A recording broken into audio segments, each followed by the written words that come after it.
Hello, everyone, and welcome to the show. I am your host, Apostate Aladdin, and today's episode was supposed to be a live stream where I'm taking callers from former atheists or former people who have left a religion and then returned to it. But unfortunately, I don't think that we have enough callers for that today. I will try to schedule it for next week and maybe post about it in advance. Hopefully, we'll get enough callers next time. But I should have expected that because I think it's a smaller percentage of people who leave a religion and then go back to it, and also a smaller percentage of them who would want to talk about it. So that's understandable.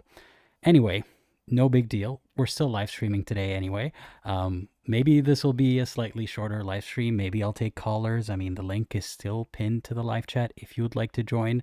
It's not clear yet if I'm taking any callers today. Just let the moderators know what it is that you'd like to talk about, and then we'll go from there. In the meantime, if you're watching, if you have any questions, let's do some kind of a Q&A. If you have any questions for me, leave them in the live chat and I will get to them as soon as I can. I'm seeing some familiar names here. Thank you for joining again. It's been a while. I don't think I've seen you lately. So yeah, give me ideas, guys. As always, I'm joined by one of my cats, Apu. He's always there in the background. And I don't know what else to say. Oh, yeah. So that's a good question. Rari Ferrari says, is there a public Discord server? Public, not really. So I do have a Discord server. And if you'd like to join, if you'd like to become a member, you have to be either a YouTube member or a patron, because that is the first level of security. First, you become a patron or YouTube member, and you support me in my ability to have this channel. And then you link your Discord account to YouTube or Patreon, and that way it automatically puts you in the server. And then once you're in, we will have a chat. I will get to vet every new member, and you become part of the community. So yes, there is a Discord server. No, it is not public in the sense that you just click a link and you become a member, because we have to just be careful about members joining. We want to make sure that it's a safe space. So if you would like to become a member, I think it's a fantastic idea for so many reasons. So let me get back to raving about the Discord server later. If I forget to do so, please do remind me, especially the members who are watching right now. Remind me to tell everyone why the Discord server is so awesome. So first of all, thank you for the super chat. Let's read it. All colors are entombed in black. What does that mean? I'm curious about that. They say, the more I understand about Islam, the more Muhammad sounds like Charles Manson of the Middle Ages. To be honest with you, I don't remember exactly what Charles Manson did. I just remember that that was a bad person. I mean, Muhammad had good things, and Muhammad also had a bad side. I don't like to frame it as to say that the religion and the prophet are just purely evil and it's a terrible thing and so on. I like to point out what I find to be problematic or what I disagree with. And yeah, that way I'm a bit more clear about what it is exactly that I am criticizing. I haven't done this in a while, just live streaming with no rhyme or reason. I'll take a couple more questions, and then maybe I'll take the first caller who's already queued up. Let's see. Also, thanks for the super chat. Stop scamming, man. They say, I've come across a channel exploring the Quran and Bible. On it, many relevant academics are interviewed on the evidence of the formation of Islam. Yes, I can attest to that channel as well, its presence and its quality. I've watched a few of their videos, and I recommend that you do as well.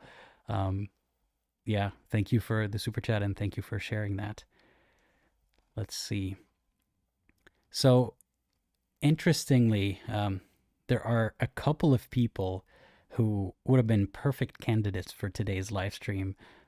People who have left the religion of Islam and then joined it again, and they both come at it from very different angles. So, Ayan Hirsi Ali joined Christianity. Any thoughts? None that I can say very succinctly right now. So I think I'll refrain from answering that at the moment, because I've only skimmed through her article explaining why, And all I can say is I don't understand the reasons personally. Like, I would not have the same reasoning to join Christianity.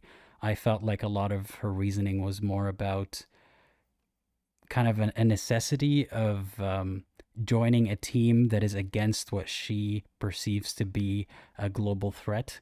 And that is why she joined Christianity. I didn't see anything in there about being convinced of it, or she didn't really elaborate on how it gave her spiritual meaning, if that's something she was searching for. So, yeah, not much else to say about that. And also, Saraj Hayani just rejoined Islam. I wouldn't call him a traitor. I think he's entitled to have his own opinion, but I'll let others comment on that as well. Okay, I will take the first caller, and then we will get back to the live chat. The first caller, OhSoHeavenly. They've been on the channel before.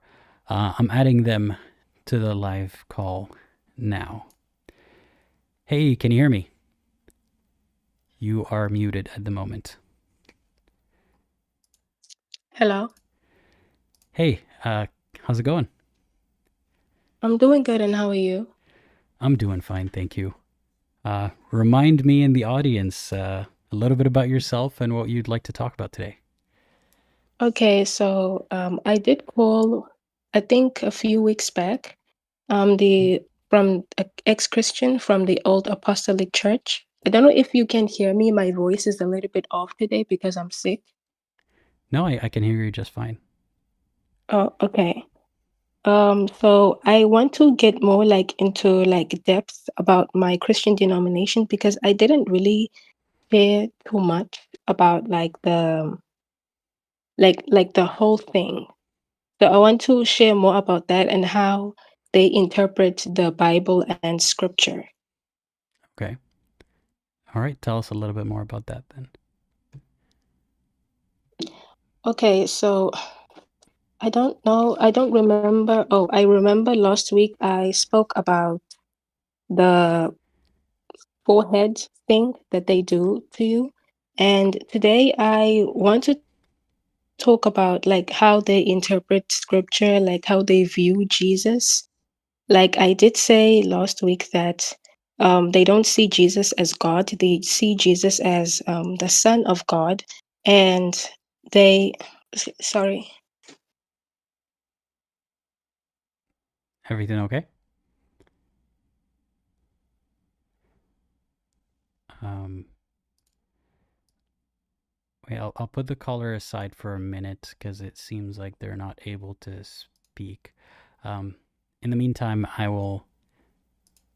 Wait, are they back? Everything okay? hello. Yeah, I can hear you. I wanted to cough. Sorry. Uh, That's okay. Okay, so and some of the interpretations of like the resurrection of Jesus is that they would say that no, Jesus didn't actually die and wake up. It's just that the other Christians interpreted the wrong way. Jesus, he was just a normal guy who got a revelation at the age of 30 because they say that he was 30 years old and he was 33 when they um beat him, or like what what is it called again, when they tried to Crucified kill him? him. Yes, when they tried to crucify him. I'm thinking of the words in my native language, so I'm kind of losing the words in English. Mm-hmm. And so they believe that, oh, it's just that people back then, they didn't know what a coma was. They beat him so bad he got into a coma. He didn't actually die. So that's like one of the funny ways that they interpret scripture.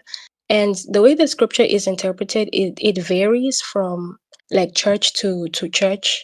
It varies from like different priests, because the priests, they are seen as like the word of God. So whatever they say that is linked to church is that whatever the priest say, you must listen to that, because that's God speaking to you, not the actual man. And I always thought that was really manipulative. Now that I'm out,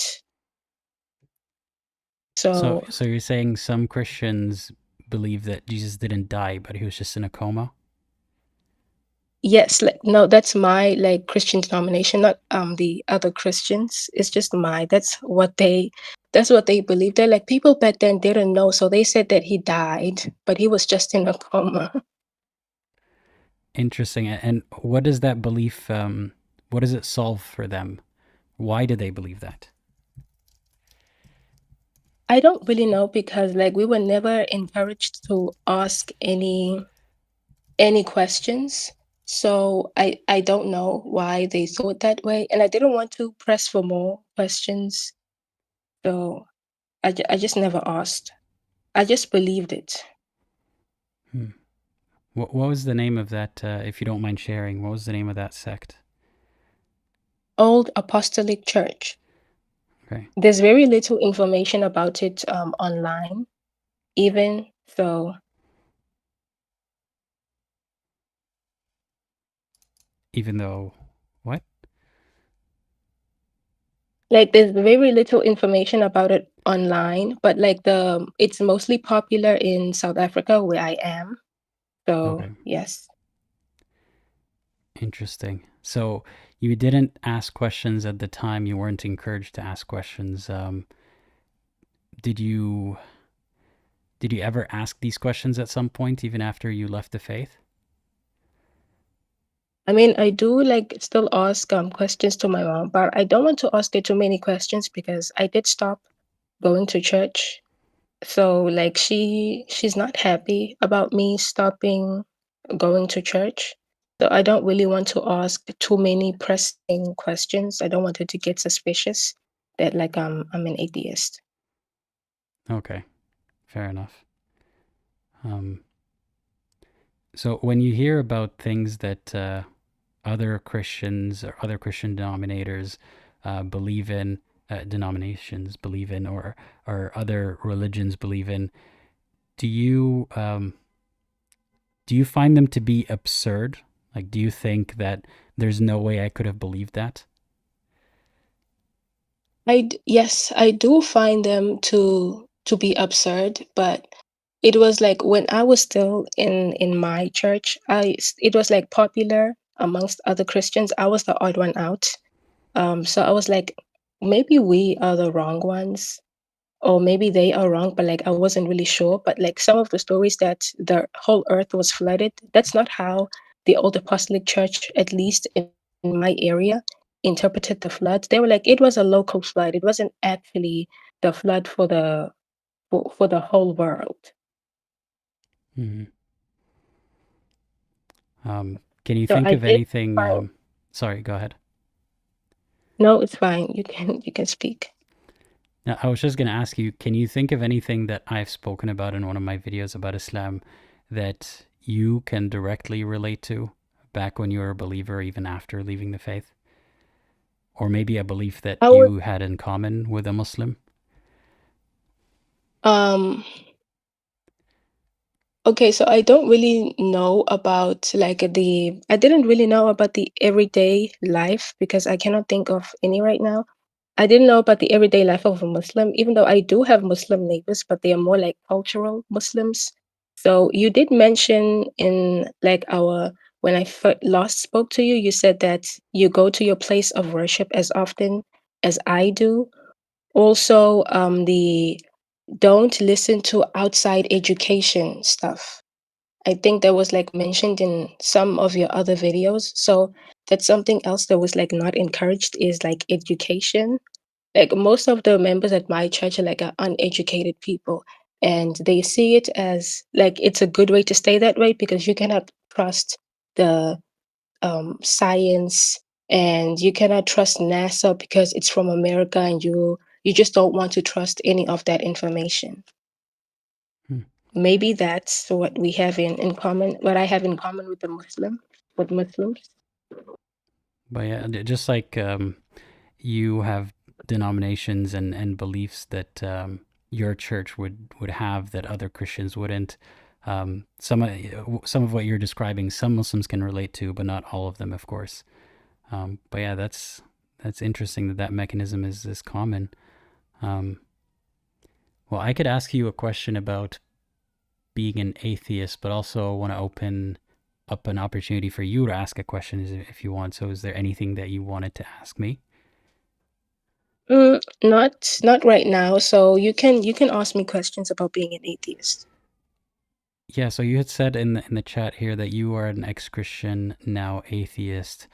Um, so what's my question here? Do you believe with certainty that there is no God? Is that what it means to you to be an atheist, or does it mean something else? Not really. That I don't really care if there is a God or not.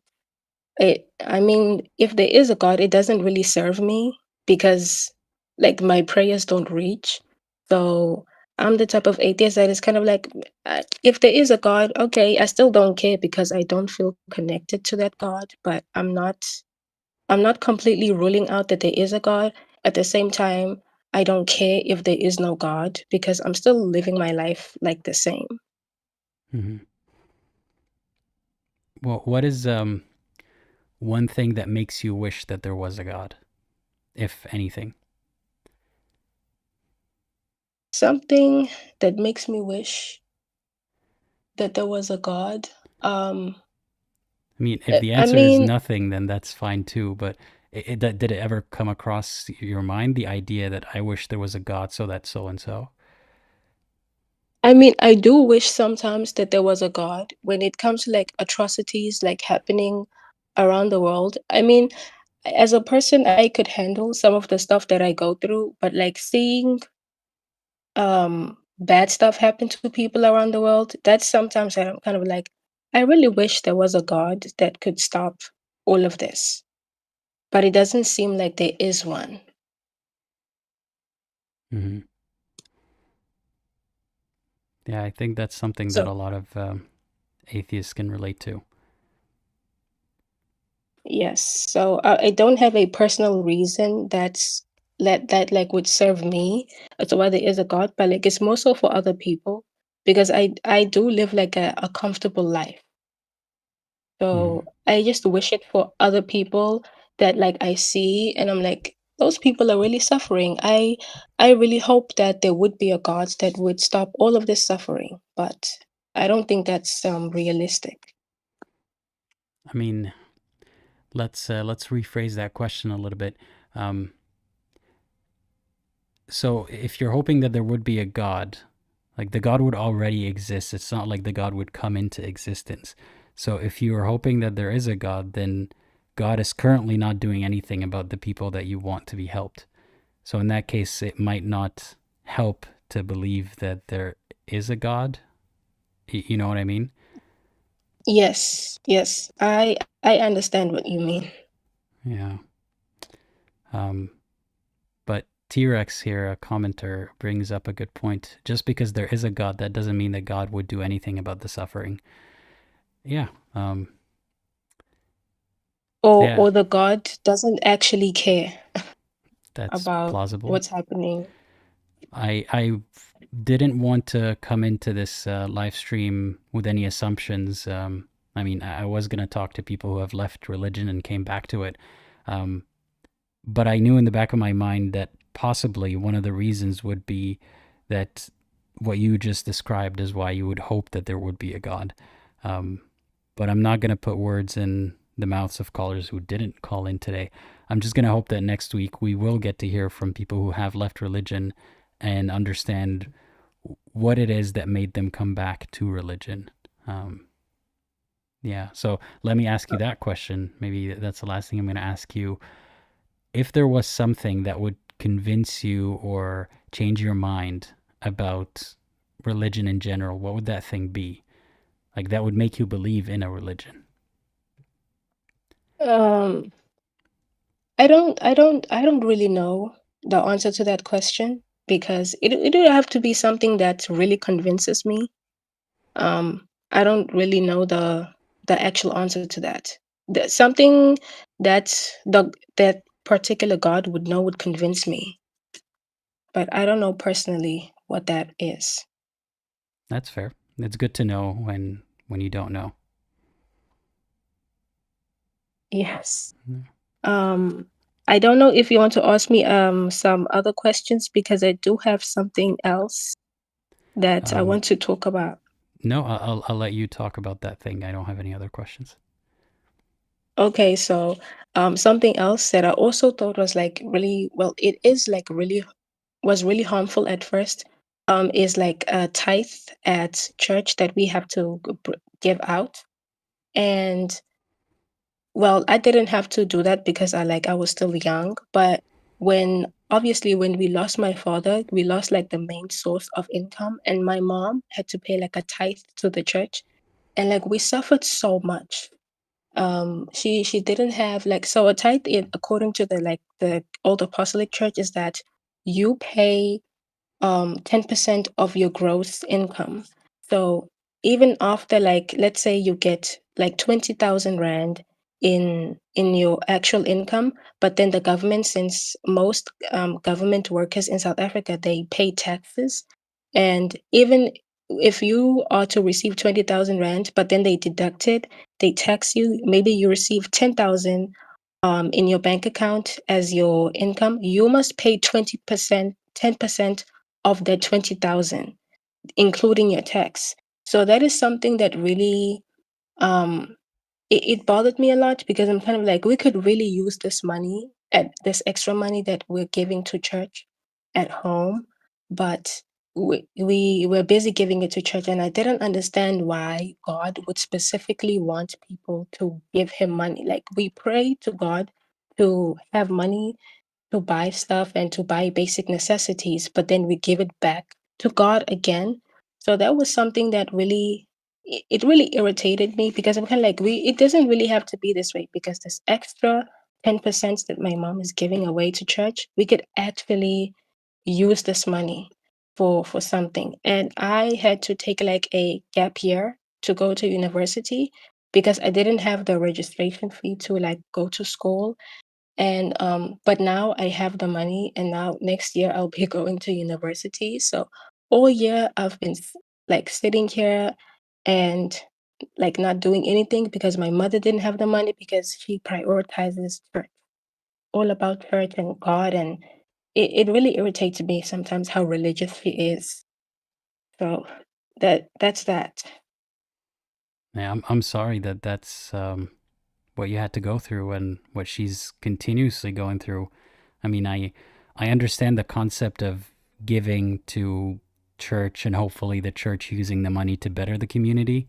And I understand that some churches and organizations can be pushy about asking for donations, but this sounds like extortion. Basically, like you have to do it, no matter what your finances are.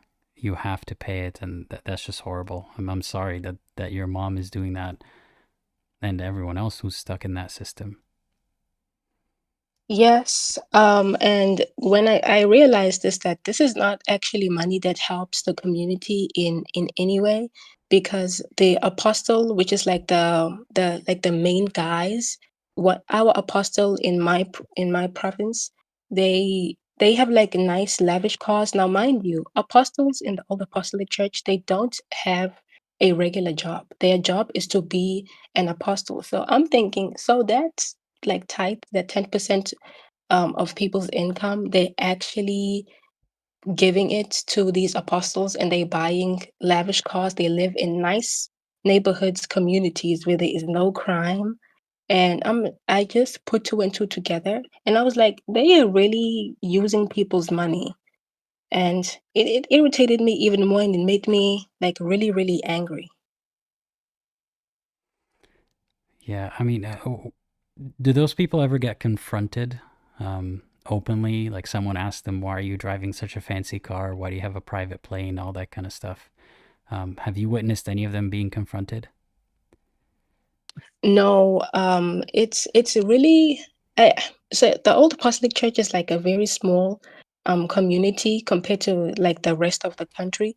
So no one really has the guts. I think that's very strong language, but no one really asks the question because they are infatuated by the apostles. It's like they are celebrities of the church. Hmm. So they are blinded by that, because apostles are believed to be chosen by God himself. Like, oh, God chose these people, this man and his wife, to become apostles, and so therefore they can do no wrong in their eyes. That's personally how I view it. I mean, I'm sorry that that sounds frustrating, especially when it's a small group, not as many eyes on it as a bigger group, not as many people willing to step forward and take the risk of criticizing that group. So it must be very frustrating just watching them get away with it. Yes, it's really frustrating. And something else, because even if you are suspicious of like any wrongdoing that a priest is doing, they will be like, oh, you are just being possessed by the devil. There's no reason why you should ask a question like this. You know what you should do? You should write down your dream so that we can interpret your dream and see what's actually going on with you. And one thing about dreams is that you're going to dream about the things that are stressing you out. So they'll just take that dream and be like, so this is what we interpreted from the dream. The devil is trying to possess you and all of that stuff. So they will try to manipulate you, even if you do bring up these issues about why do we have to pay a tithe every single month, even if someone cannot afford, you you'll get more good deeds from paying that tithe, even if you're struggling. So yeah. That is extremely manipulative. I seriously wonder if the people responsible for this know that they're scamming people. Because I understand that some might think that they're doing God's work, but it seems so blatant that they must be in on the scam. I think the apostles they definitely know that they're scamming people, but like the priests and the under deacons, I think that they really believe in it. I don't think they have any like malicious intent, like from what I've seen personally. So you think that even though they're driving nice cars and even though they're taking money from people who can't afford to give the money, they think that they're doing God's work while doing it. No, the priests don't get any money. It's the apostles that get the money. So I Okay. think the apostles know that they're exploiting people, but they don't care because that's their only source of income. So if they say that, oh, as an apostle, I don't believe anymore, they cannot say that because your source of income is gone. There's like 45-year-old men, 40 plus men. Who's gonna hire them? Especially with the very high unemployment rates, like who's really gonna hire a 40-plus-year-old man? So they can't really say that, oh, I don't believe anymore. Then they're going to take your house away from you because their houses belong to the church. So they can't really get out of it. But the priest, I think, personally, I think they are doing it because they actually believe that this is like what we should do, because priests also pay the tithe, but not the apostles. And how do the priests make money? The priests do work regular jobs Interesting. like the rest of the church. That is so unfortunate because it sounds like even if someone doesn't want to be in this system, they're stuck in it. Even if they don't want to be an apostle who's benefiting off of people's money, they seem like, at least from their point of view, they have no other choice. Yes, like they really don't have a choice because the church is their source of income, so they really can't. Hmm. Well, if you could someday tell people the truth about this and say it in a way that is comforting to those who are still believers, what would you say to them? How would you get them to see things from your point of view? How so in regards to like them giving money to the church and suffering, or Yeah, what do you from that mean? angle. If Like I if would you could tell them something, to have them change their mind about how they're living their lives and how they're spending their money on the church, what would you say? I think I'll try to be like, I I don't think that a God would want you to give them money. I won't necessarily try to make them atheists because I'm not really interested in that. But I'll try to make them understand like, you know, God wouldn't want to make you like pay money to him. God gives you the money. You get a job, God gives you the money, and you spend your money. You don't have to give your money to the church. It's okay if you cannot afford to give money. It's okay to not give your money to the church. And I think one of the biggest things is that it becomes like pressure even from the members of the church if they see that, oh, that sister so and so is no longer paying her tithe, or brother so and so they're no longer paying their tithe, and people gossip about it. So I think that also does put pressure on people, and I'll try to comfort them and be like, it doesn't matter what people are saying about you. God knows that you cannot afford to give that money. You don't have to give that money. Use that money for something that you actually need. Because I really, really feel bad for those people. Hmm. Um, yeah, there isn't, at least in mainstream Sunni Islam, there isn't a similar mechanism. There isn't a central figure that you pay money to, or like at the mosque, it's just donations. You're not forced to do any of that. But I find people who stretch themselves thin to save up or to spend money on a trip for pilgrimage, for example, to be in a similar situation to what you're describing here, where no one's actually forcing them to do it in that case. No one's even pushing them to, but God says if you can afford it, and they technically can, if they really, really squeeze every penny, then you should go do pilgrimage. And unfortunately, I see people spend their entire life savings just for that one trip. And I hope that for them, at least, it's spiritually fulfilling and it feels like they did a good thing. But I hope they didn't have to waste so much money on it. Yes, definitely. Definitely. It's more so pressure. And with Christianity, we also have the classic, classism in the church. So you always have to look your best, always make sure that you can afford certain things, and who has the biggest beautiful hat amongst the ladies and stuff like that. So there is definitely financial pressure even Mhm. outside of giving like a tithe. Well, yeah.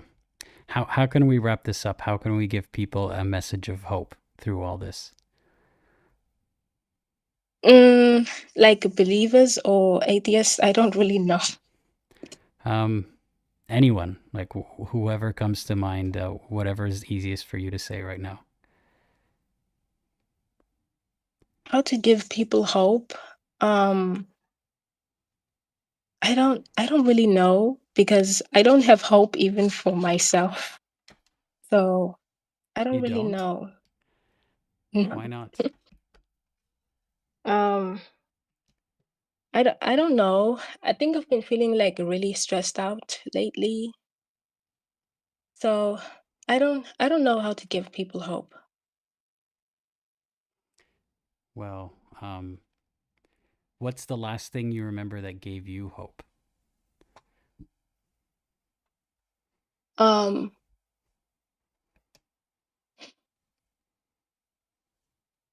I don't know. I don't think I've ever had hope before. So I've always had to deal with stuff realistically. So I don't know how to answer that.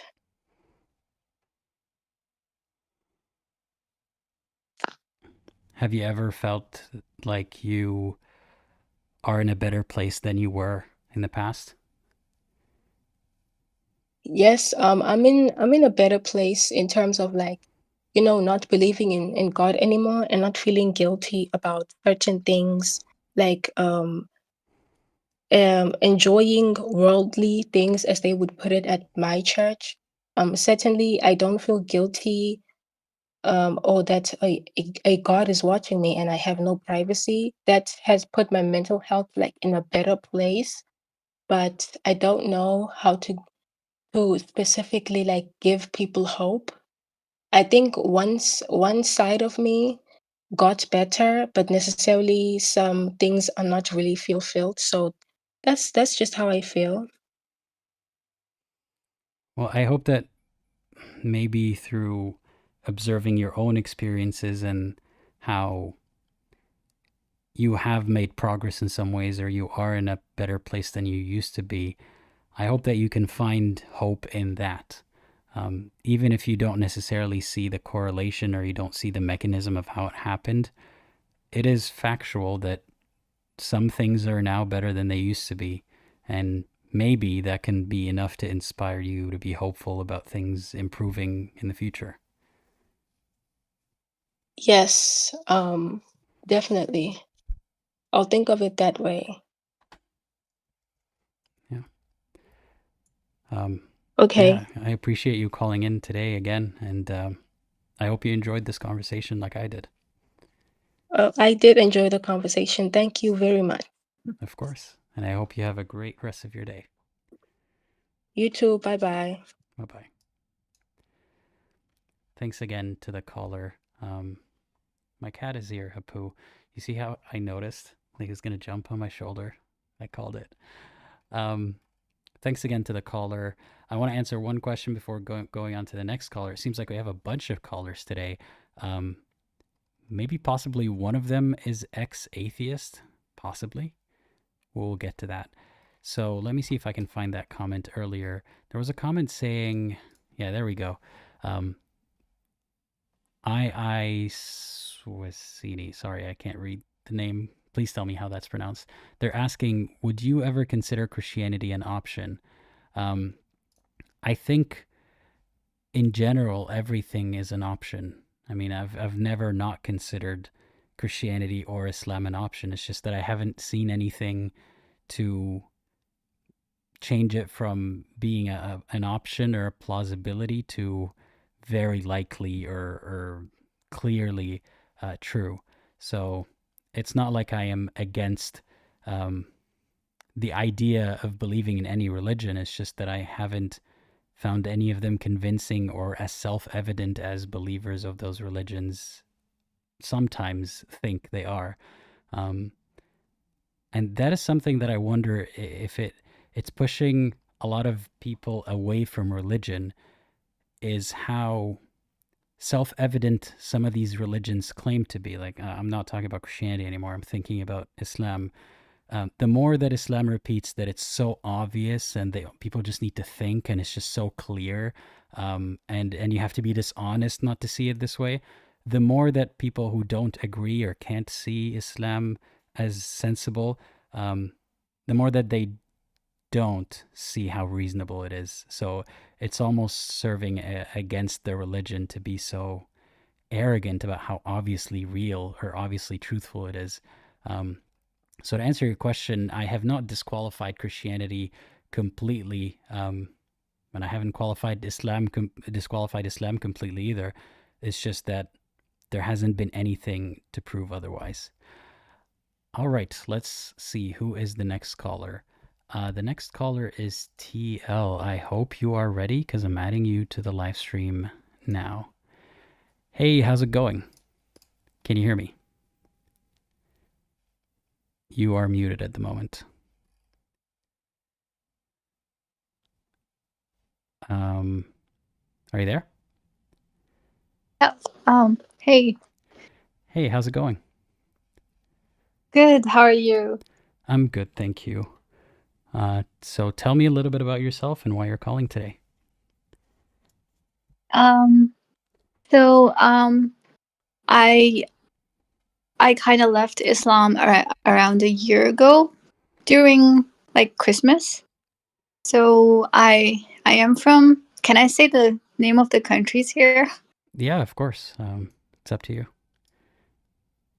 Yeah. So I was born in Pakistan, but I grew up in China, and I just moved to Canada, and I've been Muslim my whole life, but we haven't been really like strict with it, because if you know the regulations in China, you can't really talk about politics or religion. Yeah, so we didn't really talk a lot about religion in our family. So yeah, I'm not too. We weren't really strict about that, but we always had like certain rules, like you can't drink and can't eat pork and can't wear certain types of clothes and stuff. So yeah, yeah, So would you like yeah. to That's kind talk of the about background. like your journey out of faith? Um, I think it's similar to everybody else. So there isn't a lot, and also like I've been going in and out of it. Um, so I don't think there's anything really a lot to say about that.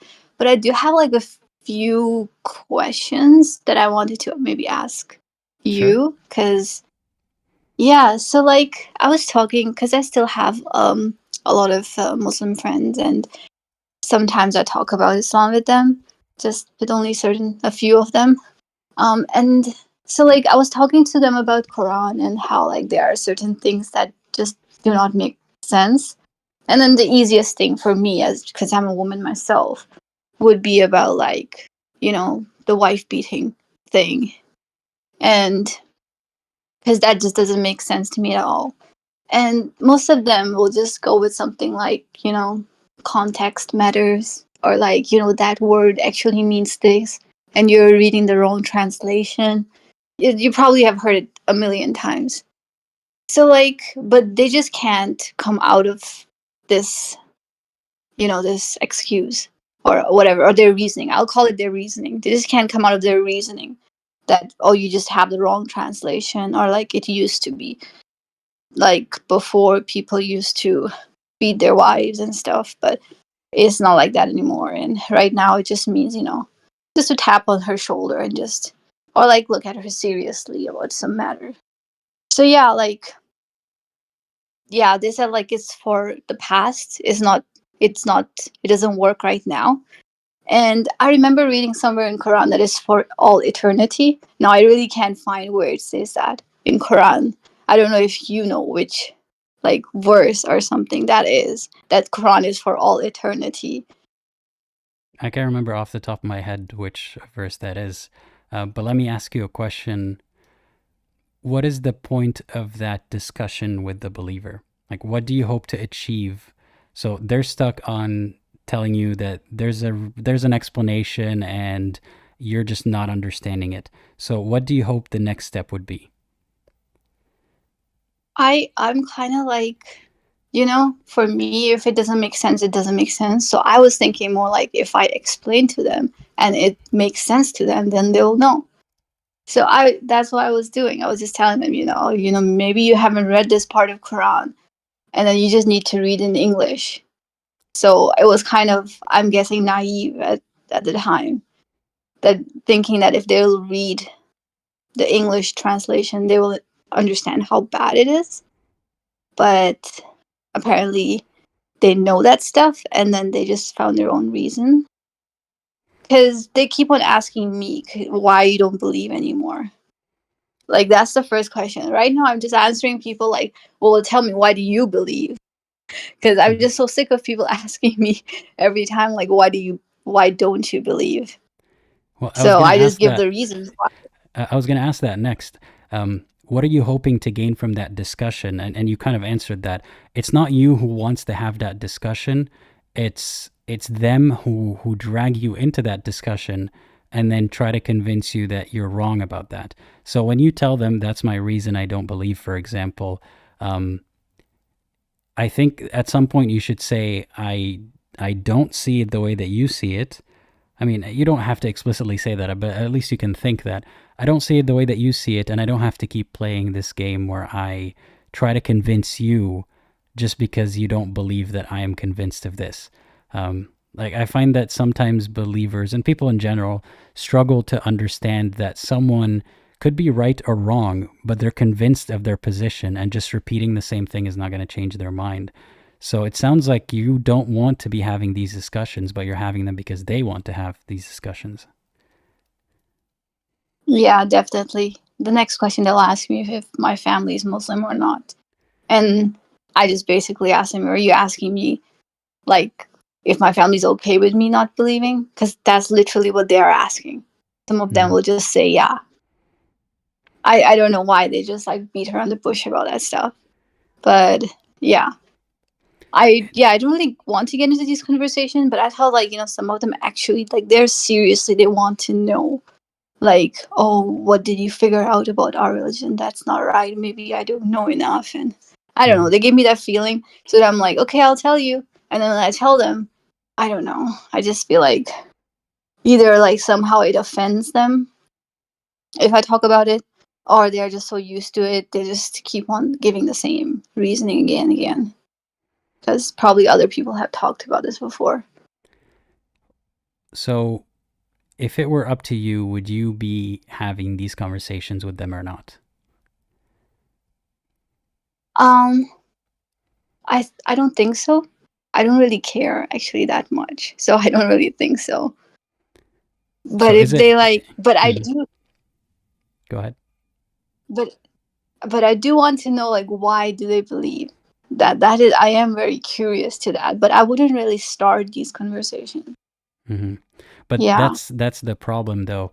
I mean, it makes sense that you want to understand why people believe, but when the conversation starts by them asking you why you don't believe, it feels like they will never actually engage with that other conversation, which is why do they believe. They will take it to be a defensive position rather than just talking about why they believe.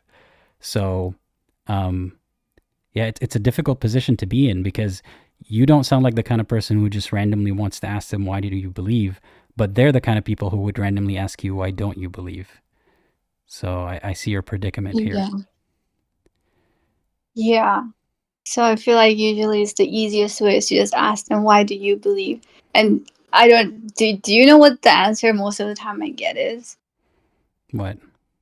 Like, it's to do with like, because Islam give you moral values. Almost every single time is this answer. I try And then to I try to peel back behind that because that usually sounds like a dawah answer to me, like an answer that they heard, a lecture about how Islam is the source of morality and all that kind of stuff.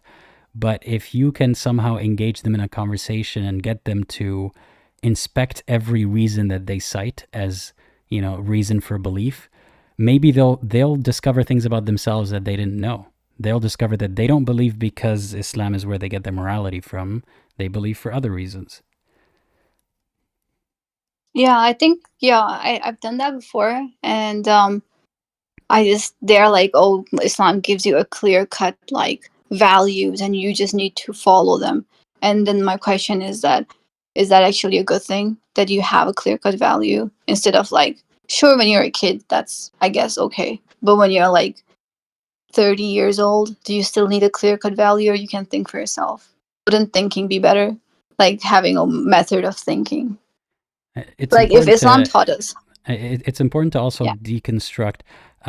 Do they believe that Islam is the truth because it is a moral code? Or do they believe that it's good to follow Islam because it's a moral code? Because there's a difference between these two things.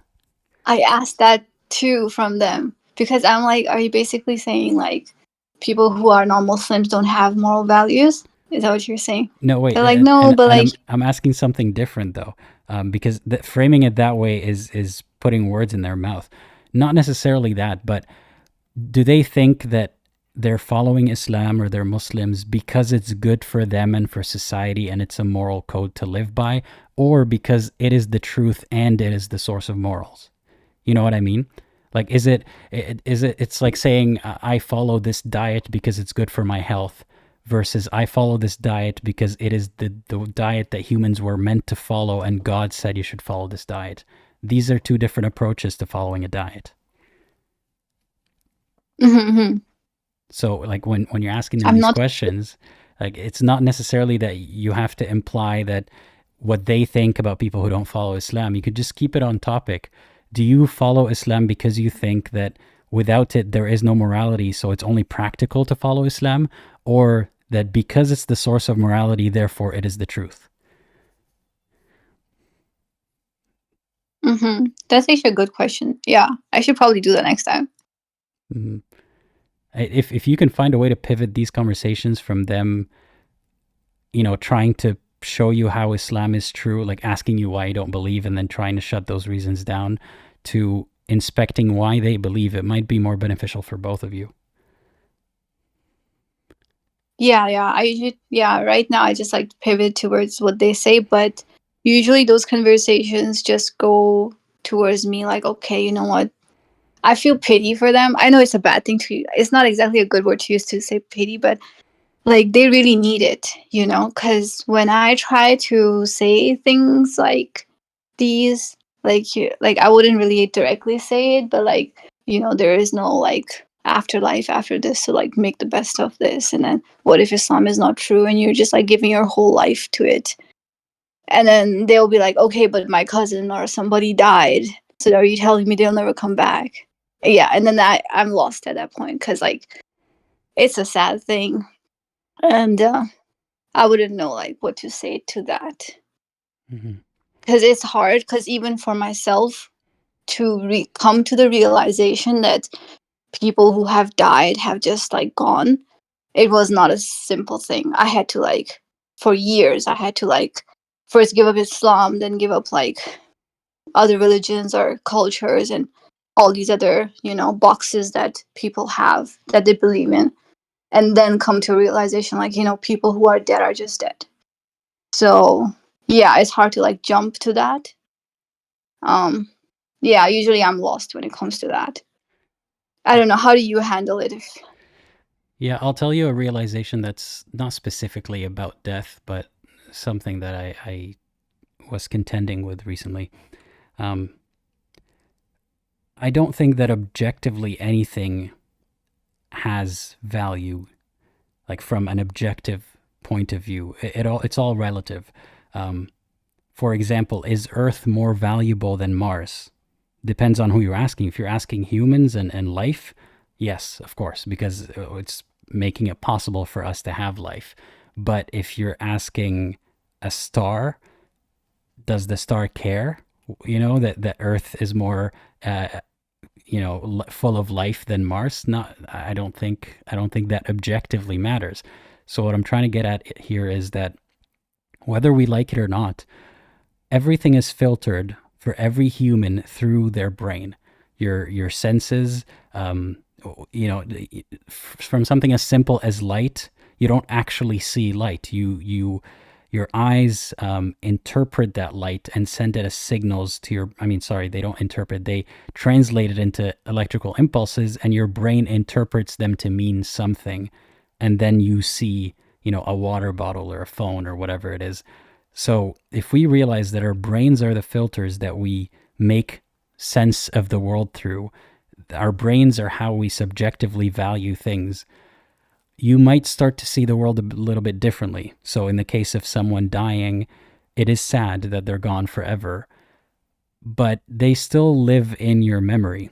So as long as you're alive, as long as you still remember them and you can make it an active process to try to remember them and keep their memory alive, you can get together with other people who cared about that person and talk about good memories. You can, thankfully we have photos and videos and stuff now, and hopefully for next generations it'll be even easier. You can revisit these things, and every time you do so, your brain, it's almost like you're tricking your brain to relive the experience of having been around that person. Not completely to the same extent, of course, but to a similar degree. It feels like the other person was there.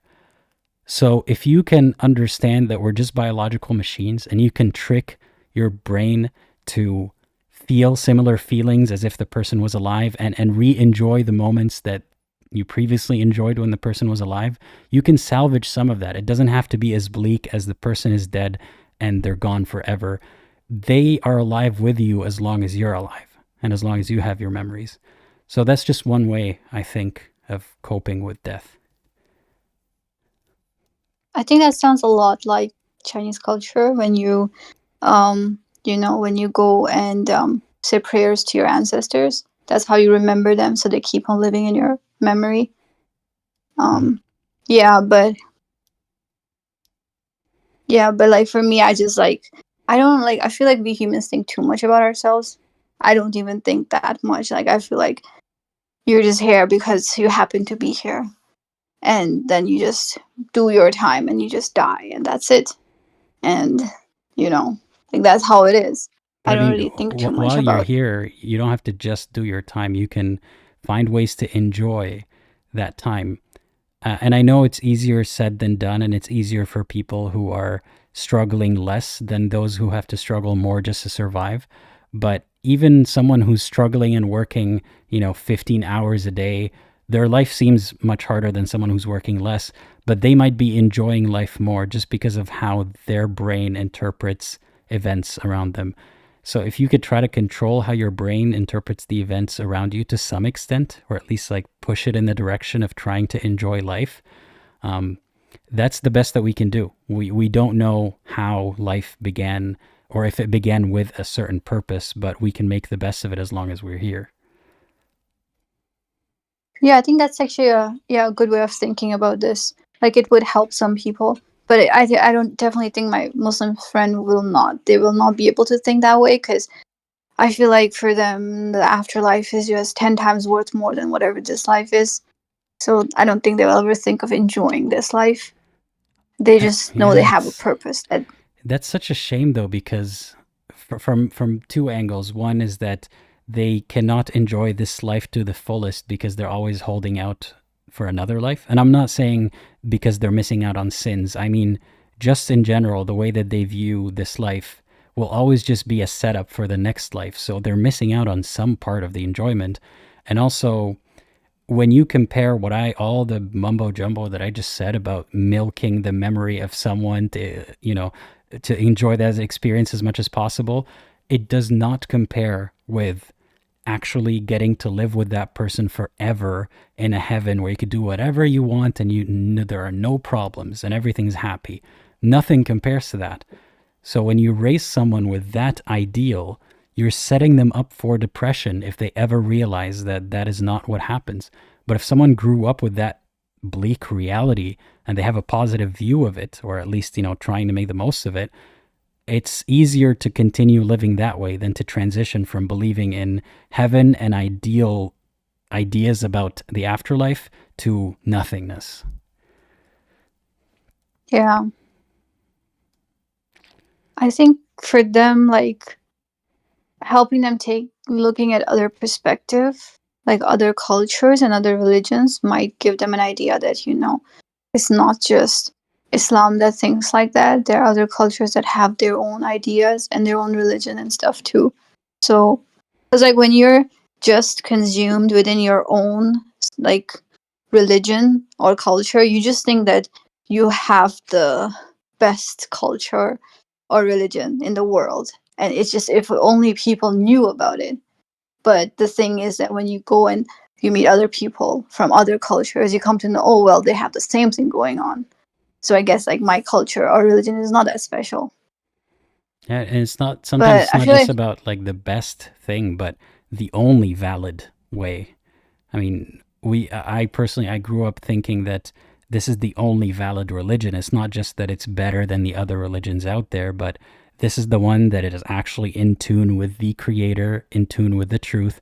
Everything else is just, a variation of an attempt to come up with a religion. So when they grow up realizing, if they grew up realizing that other people view their religions the same way they view theirs, it might get them to think that maybe mine is just another attempt at a religion and is not actually the real deal, because none of these are the real deal. exactly. So I feel like, I don't know if it's a blessing or something, but I feel like, for example, living in China, they're not going to be respectful. I won't say they're not going to be rude deliberately, but they are just going to ask straightforward questions because they literally have no idea. And that kind of keeps on, because they just are so far away from Islam that they will just ask you questions that you never really thought about. And then when you give an answer to them, you feel like, oh, this makes no sense. Like, for example, if you want to, do you want to hear an example? Just a random one. Sure. So, like, when I was in China, like, I told my friends, like, in Islam, women have to cover their hair because, like, it's modest, and, because hair, at that time I was like 16 or something, so at that time I was like, because hair is a part of woman that's pretty. And my Chinese friend was like, well, why hair though? Yeah, eyes are the part that's the prettiest. So from that simple idea, I was like, wow, so like people think differently. So then why Islam put it as covering hair, not eyes? You know, that makes you think like, I guess it's not perfect, you know, because different people think differently. I mean, aside So that from was like, just thinking that it's not perfect, it's also, it contextualizes things. Like you can imagine that had that religion, been in that region, then maybe they would have chosen something else to cover. So it shows you how it's just a product of its environment, the religion. yeah, exactly. And also like a lot of places you cannot really, you have to have pork in China. So if Islam, it's really hard. There are Muslims in China in the north, and they have their own community where they would just not eat pork. But a lot of them just don't care anymore, because there's no way you can survive in China without eating pork or like having some alcohol. It's more like they are culturally Muslim at this point. A lot of them drink, some eat pork. So like, yeah, just like people know, like I don't know about the pork thing that much, but from what I've heard is that just because of the region that it was in, people just couldn't eat pork because the meat would go bad so fast and you could get sick from eating it. Yeah, I don't know. I'm I'm not too not sure sure if about that's, these reasons either, but I think that a lot of yeah. people spend a lot of time justifying the rule, that they will just find any reason to be like, that's why they banned it. But yeah, That's true. yeah. I also want to talk about like, the translations in Quran. So like if you're reading the Bible, it's all in English, it's easy to understand what it's trying to say. Like I have had a lot of problem with like Muslims and even like myself trying to, like when I was trying to read Quran, I kept on asking myself, is this a right translation? And then I had to go on the Quran.com to see multiple translations to understand what it really means. But then I will question myself, but is it really what it's trying to say? Because Arabic, I don't know how to speak Arabic. So all I can do is read the English version. And then I keep on getting the same answer from people, is that you're reading the wrong translation and you don't understand Arabic. So like, since you speak Arabic, right? So Yeah. like all of us who don't speak Arabic, we are just told that you don't know Arabic, you're just reading the wrong translation. How will we ever know what's the right translation? We don't know the language.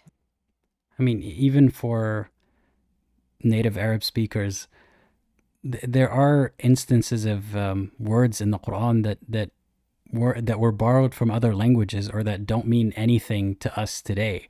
I think that's an issue more fundamentally with the medium itself, the written medium, like to reveal the one and only last incorruptible message in one language, and that's it, is very short-sighted. Like we can very easily today create manuals, like go to IKEA in any country and you'll find manuals that are easy to understand, and if there's text that needs to be written, it'll be in multiple languages.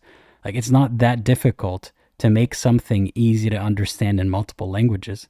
But because obviously it was a limitation of the fact that it was human made, and it only was inspired by the people in that region, it came in one language. But if God was truly trying to set us for life, as the last religion for the rest of the generations, he could have done a better job, posting it in multiple languages and making everything clear. But it's not what happened. Yeah, that does make sense. But at the end of the day, for someone like me who doesn't speak Arabic, it almost feels like when I'm watching videos trying to understand some parts of Quran, it's like I'm taking ex-Muslim Arabic speakers' word against Muslim Arabic speakers' words. And how will I ever know what the real translation is?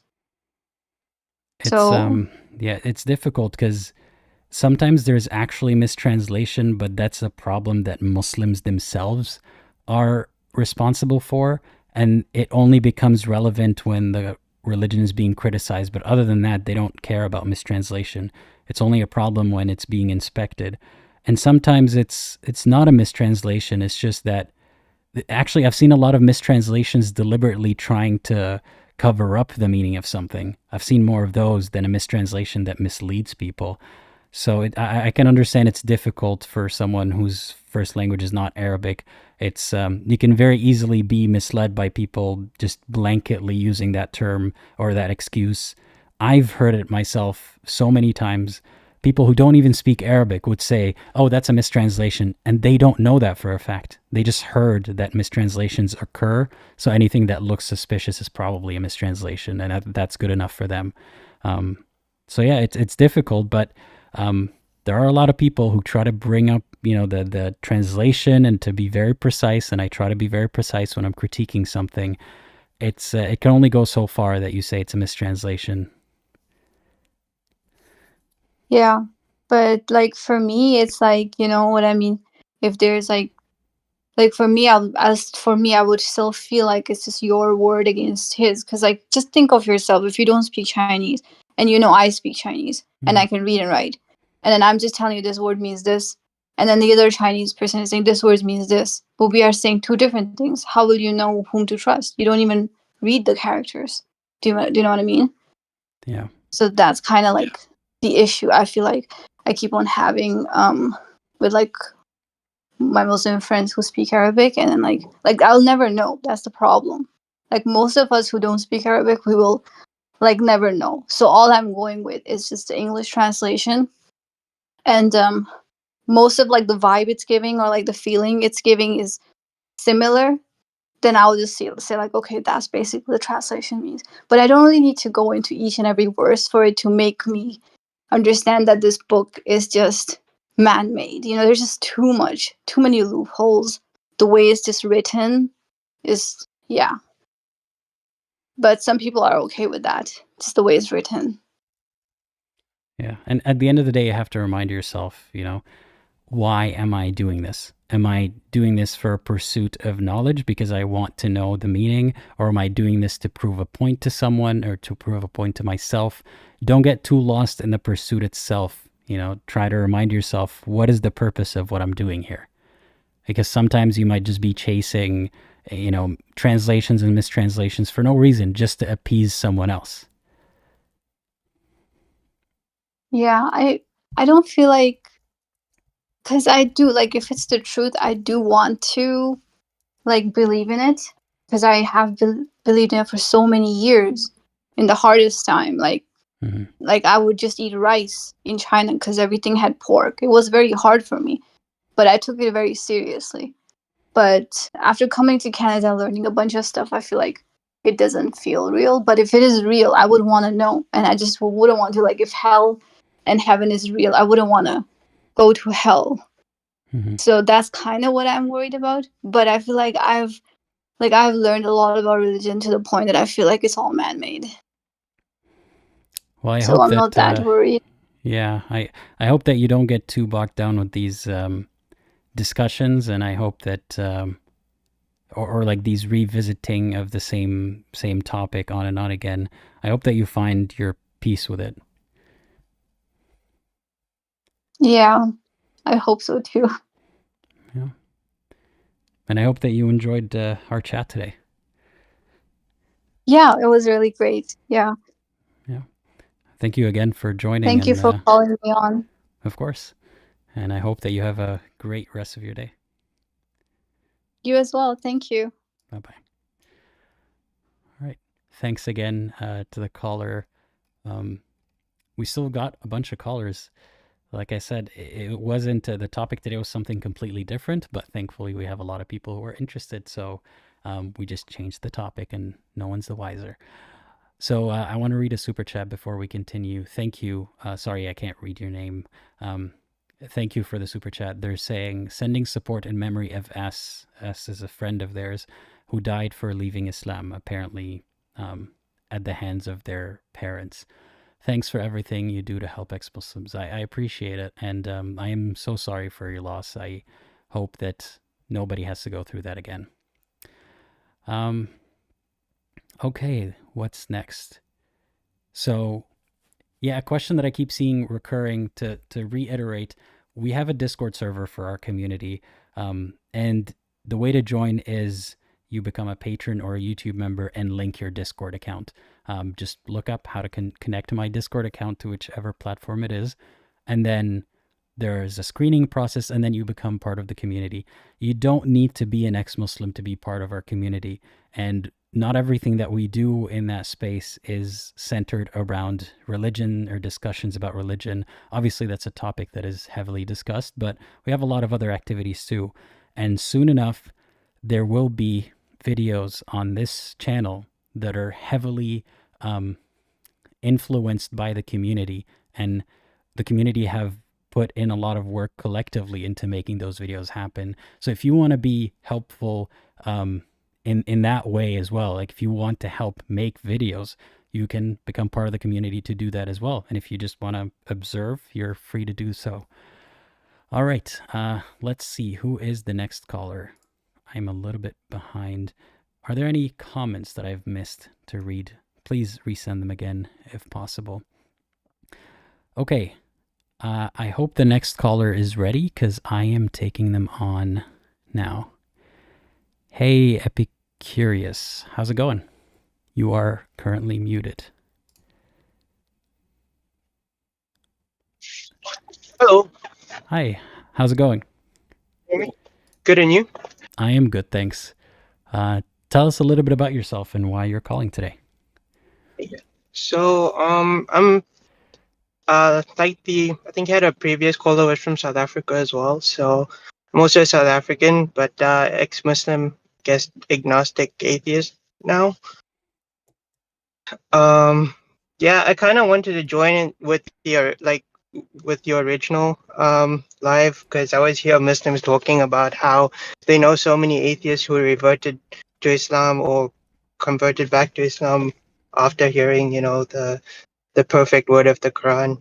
And so I was kind of interested in hearing some of their stories, but no one showed up, I guess. Well, I'll do a better job of advertising it for next week, and hopefully we'll have more of those callers next week. No, that's fine. I wanted to ask, what are your thoughts specifically on science and in the Quran, because that seems to be something that I hear a lot of from Muslims, and for me it doesn't really hold up. But every time I speak about the scientific inaccuracies, they always say, well, you don't understand Arabic enough, and so I don't understand the science, and the Quran's actually right about science, but I'm wrong because I don't understand Arabic, or atheists are wrong because they don't understand Arabic. So I was just wondering what you could. So the first thing is, before you start getting distracted with the specifics of, sorry, I'm hearing a little bit of echo, so I'm going to mute you for a second and then I'll bring you back, okay? Yeah, so before you start getting into the specifics of the so-called scientific miracle that they're presenting, talk about, what does it mean? What is a scientific miracle? Because these two words are almost opposites. I mean, they're not exactly synonymous. If something is scientific, then what does that mean? Somebody look up that definition. I can't remember off the top of my head. But at least there's the implication of repeatability and studying and falsifiability. Like someone can test something and prove that it's true or prove that it's not true. But a miracle is none of that. A miracle is not repeatable, at least not by the average human. Maybe there was an alleged prophet who did miracles, but all we have are stories of that. But if something is miraculous, then it means we don't have an explanation for it that fits within our understanding of the natural world. So that's the opposite of scientific, which is follows certain rules in our natural world, and we're trying to hypothesize or figure out what those rules are. So these two things are oxymoronic, like one of the commenters is saying, oxymorons. It doesn't make sense. So then what is the actual claim that is being made here? I think most scientific miracles, so-called scientific miracles in the Quran, they boil down to the idea that this is something that ignorant people at that time could not have known, given the technological advancements that they didn't have at the time. Therefore, if they had known this little fact, they must have had some connection with God, and God told them or told the Prophet that fact. That is basically the basic premise of a scientific miracle in Islam. So once you break it down to that, and then you start looking at the specific examples, you'll see that a lot of them are either things that were already known before them, or things that don't actually mean the science that Muslims claim it means. It's just that the science discovered them later, and then Muslims say, well, if you stretch that word, it means this scientific fact. You'll find that none of it is actually scientific or miraculous. And if something is as scientific as describing, I don't know, like they stretch a lot of words to say that someone said that the earth is not flat. Okay, assume that they knew that the earth was not flat. Is that a miracle? There were people thousands of years before who already knew that fact. So, I mean, yeah, that's me beginning to explain what I think of scientific miracles. I could talk about it for a long time. Anyway, tell me your thoughts. Well, for me, it's I'm kind of involved in a lot of science. I'm currently working as a scientist as well. So I've been working as a biologist for nearly two years now, and for me, the whole embryology argument has always been the one that comes up, which I think the most frustrating. And I point out that what you said, oh look, Aristotle knew this, hundreds of years before the Quran, and what Aristotle got wrong and what Galen got wrong about embryology is exactly wrong in the Quran, and somehow then those inaccuracies get reinterpreted as being what is actually in line with modern science. But because it's in Arabic, they say, well, this word actually means this. I think an example I could give is I was having a discussion with someone, and I said, there's a verse in the Quran that says that the semen fluid comes from between the backbone and the ribs, and we know in science that's obviously not true. And they said, no, but like if you think about it, your pelvis is technically between your backbone and your ribs because it's just down. So that's what the Quran actually meant it to say. So it's very difficult to argue it or to talk about conversation with someone who is just not going to accept in any way that they could be mistaken. I think most of the time, the people who, sorry, I'm going to mute you again for a second just because of the echo.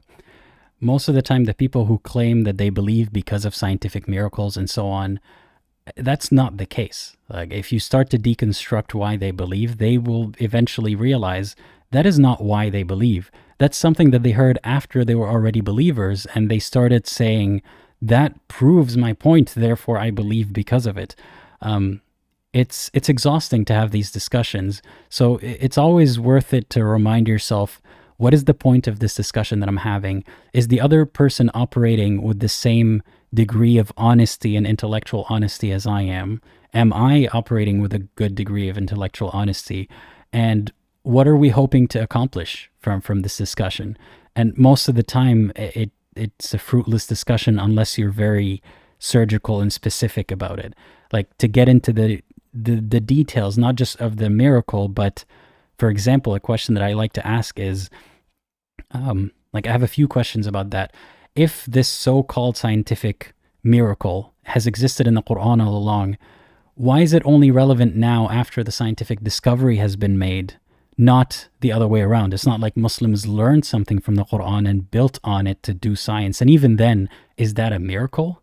I mean, people have done science for a long time. Would it have been a miracle for someone to theorize specifically that sperm comes from testicles at the time of the prophet?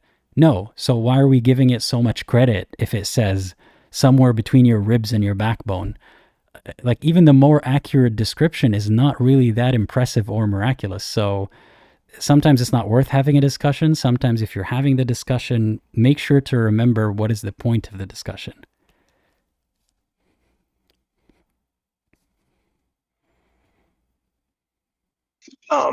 Yeah, I get, I agree with that. It is very difficult. A lot of my colleagues and people I studied with are very. What's baffling to me is how they are like very trained in science and the scientific method, and have been working in this field for a long time. Medical doctors, biologists, and a whole wide range of things, and yet the stuff we work with on a day-to-day basis, they still they still hold these very religious beliefs about it. So it's very difficult to for me to wrap my head around how you can hold these two very different belief systems. On one hand, you are a practicing doctor, and you're meant to believe in science, and on the other hand, you believe in something that's quite contradictory as well. So yeah, I get like a lot of what my people I've spoken to in my field have said is that I hear this a lot is I studied that and I agree with it just to pass the exam, and now but the Quran is really what I believe, and so it's just very frustrating for me to I guess get that point of view. I just hope that those people, their beliefs don't get in the way of their practice of medicine or whatever profession that they have. It can be baffling that someone has cognitive dissonance. Someone who's a doctor can believe very silly things about religion, but at the same time be a proficient doctor. But as long as it's not getting in the way of them being a doctor, I think that's the part that I care about. The other part is just more out of curiosity and maybe frustration. How can you not see how this clashes with the rest of your beliefs? But yeah, I hope that it doesn't get in the way of their practice. Yeah, same. That I just wanted to hear your thoughts on that. So, yeah. Yeah, I appreciate you calling in and asking that. Is there anything else that's on your mind or anything else that you want to ask before we wrap up? No, unless you have any questions for me or anything. None at the moment. But again, yeah, I appreciate your call, and I hope you have a great rest of your day. You too. Thanks. Take care. Bye-bye. All right. We still got a bunch of callers, believe it or not, at least 2 more callers. In the meantime, if you have any questions in the comments that you want me to get to, try to ask them at the end of the call so that I can get to them before I start another call. But I don't see any at the moment, so I'll just get to the next caller, Heisenberg. Heisenberg, I hope that you are ready to join the live stream. Hey, Heisenberg, can you hear me? Hello? Hi, how's it going? Yeah, I'm great, my friend. How are you doing? I'm doing well, thank you. Well, it's really an honor to be finally talking to you, and I'm actually an ex-Muslim from Morocco, currently living in Germany for almost 3 years. And unlike in Morocco, I'm actually free to discuss religion and politics with many Germans. After numerous conversation, I unfortunately concluded that many Germans don't seem to see the potential dangers of Islam and its, ideology. As you and I know, the famous hadith, أمرت أن أقاتل الناس حتى يشهدوا أن لا إله إلا الله وأن محمد رسول الله. Clearly, Islam is, a religion of war, and many Muslims really want to. Like I said, I grew up in Morocco. I know how they hate Jews and Christians. Their end goal is to make the world Muslim and enforcing their own rules. So my question to you, and I would love to hear your thoughts on this: do you think like a Christian nation, solely Christian nation, is a good thing? And this is coming from an atheist, actually. And I cannot deny the power and beauty of Christian ethics. As you probably know, many Christian missionary activity has historically led to more democracy, religion, liberty, and mass education. So I was trying I was just curious, what's your thoughts on a Christian nation, even from, an atheist viewpoint? All right, let me think about that. I want to answer that question, and I wrote it down, so I'll get back to it. But first, I want to comment on what you had mentioned about Islam in Germany and the Hadith. So Right. it's that is a very tricky topic to me, because I have met and heard from people, and they voluntarily post their opinions about this. People who long for a united Muslim ummah, or they long for Islam to be the majority religion in the world, and that is a sign of the day of judgment coming near, or something or another. There are people who certainly believe that, but there are also a lot Exactly. of people who don't think that way, and it's not easy. Like most, at least it depends on the country that you're in. Where I am, most of the Muslims that I've met don't have that mentality, at least not in their day-to-day lives. But I know that can be more pronounced in countries where Muslim communities are more insular, and sometimes it becomes such an echo chamber that they amplify their own voices and they forget what life is really about. Like there are a lot of Muslims in Europe and in other places outside of Muslim countries that are more fanatical about the religion than Muslims in their own, in their home countries, or in Muslim countries, Muslim majority countries.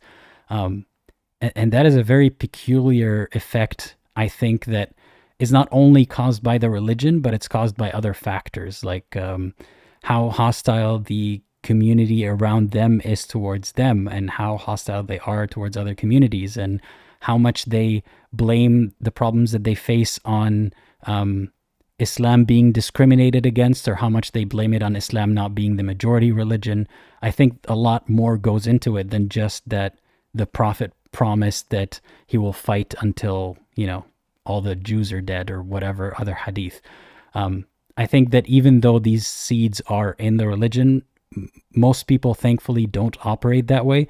But it is tricky, because you don't know till you actually talk to the person to what extent they believe and how far they will go with their belief. So I just wanted to get that out of the way. You live in Germany, I don't. So you probably have more experience with people around you, but just be careful, like with believers around you.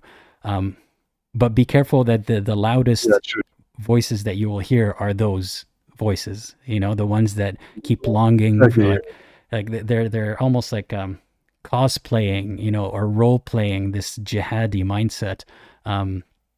I don't know what the numbers are, so I can't comment on whether or not it's an actual threat that Europe is facing. But I just wanted to say all that first. And then about whether, would a Christian nation be good or not? Yeah, even from like an atheist standpoint, would you see a Christian nation as a superior worldview to Muslim nations? Sorry, what's your opinion on that? So I think that's a bit of a false dichotomy, because I mean, right off the bat, I don't want to live in a Christian nation. I would rather it be a secular nation, and I don't say secularism as the solution to all problems. I mean just that religion is not what rules people.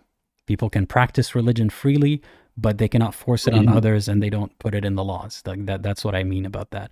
A lot of people attribute a lot of extra ideologies and extra thoughts to secularism. I just mean the purest form of it, which is, do your thing with the religion, but don't make it everybody's law. So from that point, I would prefer secularism to either of those. But then are we comparing, like, what kind of Christian nation are we comparing? What examples do we have today of a Christian nation? Can you give me an example? Well, I mean, personally, for me, I would classify the whole, West as Christian nations, because they are based on Judeo-Christian values. And we clearly see the difference between Christian nations and Muslim nations. Like I previously mentioned, how Christian missionary activities had led to a better how can I say it, like life improvements on many Western nations, and we can see the differences between Muslim nations and Christian nations. So that's what So I. So back to your question, I would classify the whole West as the United States, the whole of Europe as Western nation, even though they lean more towards secularism. I wouldn't classify them as a Christian nation, though. I mean, not by any stretch of the word, because can you argue that they used to?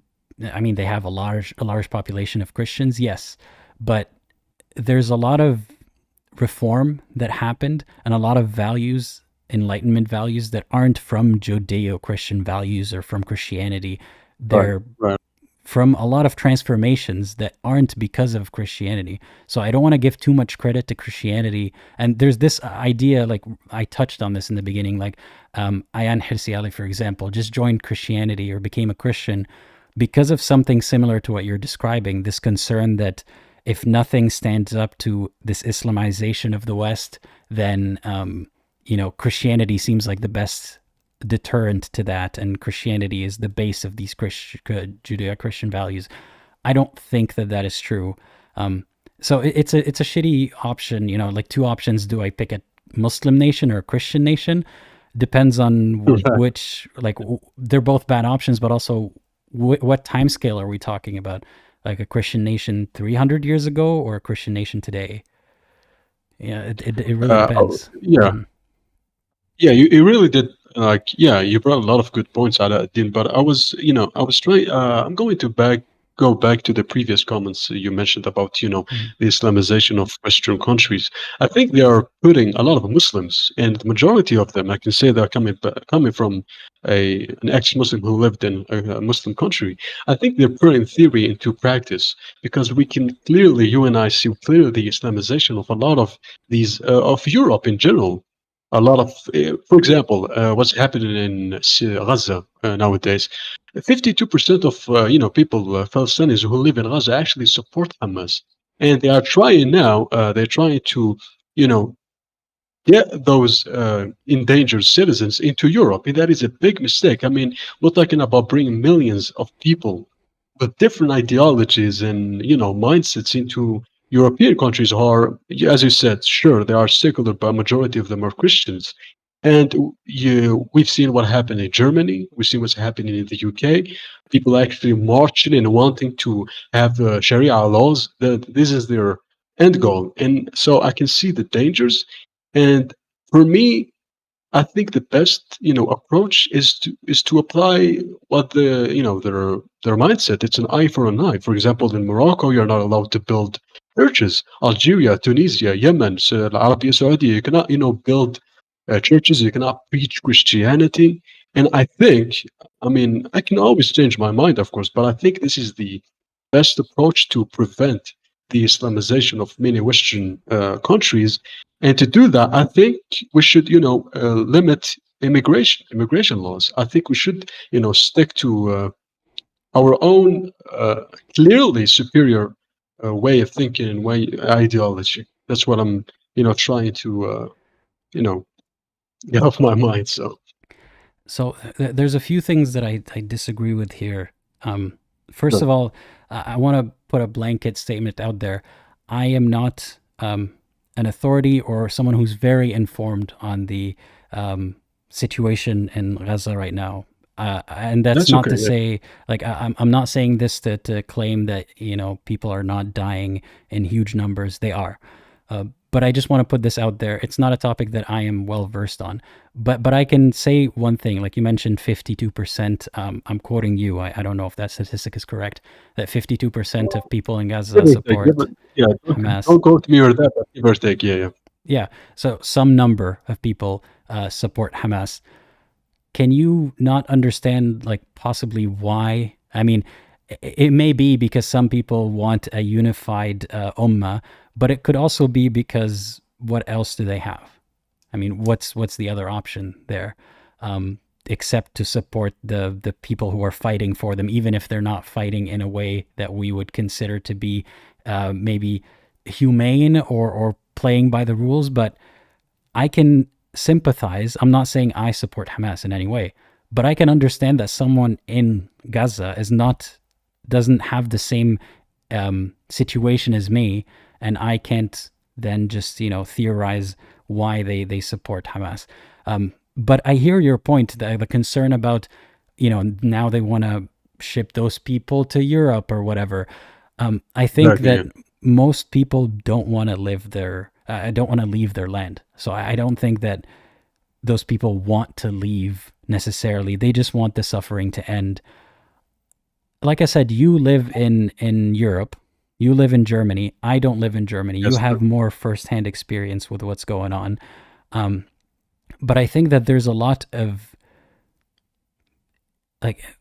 Muslims and Arabs don't do a good job.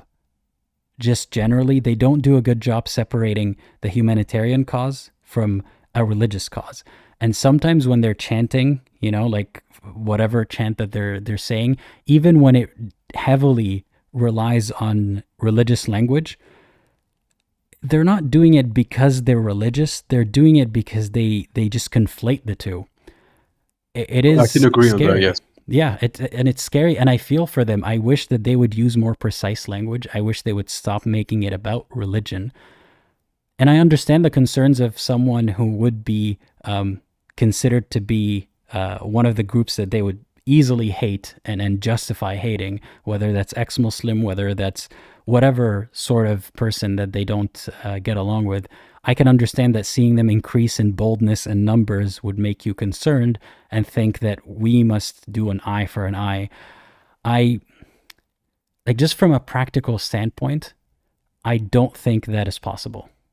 Just to say, you're saying, for example, in the Middle East, there are countries where you can't build a church. True. All of them. Yeah, all of them, to be honest. That is true. But the thing is, if... how would you implement that in a secular country to say, yes, we are secular, yes, we allow people to practice their religion, except this one religion, because in some countries where that religion is the majority, they don't allow their people those rules. You can't stoop down to the level of what the enemy is doing or what the other person is doing. Not to please nobody misconstrue my words. I'm not saying that they are the enemy, but if you view them as the enemy, there's just no possible way to do it while also claiming to be standing up for people's rights to practice religion. And it's not going to work. People are not going to suddenly drop their mosques and say, you know what, I'm not allowed to build a mosque, it's fine. It's only going to amplify their hatred and their vitriol. That is a good point, Aladdin, and I fully agree that is a tricky thing to do. But I think we should start with some premises you and I agree with, and try to find solutions. I mean, we can clearly see the Islamization of many Western countries now, and I'm thinking, what's the solution? Because these are people. I mean, people can call me racist, even though, I love my people, I love Arabs. People can call me racist all the time, but as someone who grew up in a Muslim country, 95% of them, they are angry people. When I was a teenager in Morocco, I simply asked a question. My imam, I asked him why Muhammad married, a 9-year-old. And instead of answering my question, he was like, "La'natullah alayk," don't ask these questions. And these people take, take being nice as weakness. So this premise is true, and I can expect you agree with it. Yeah, many European countries are being Islamized now. And what's the solution? But can you describe what do you mean when you say a European country being Islamicized? What does that mean? Right.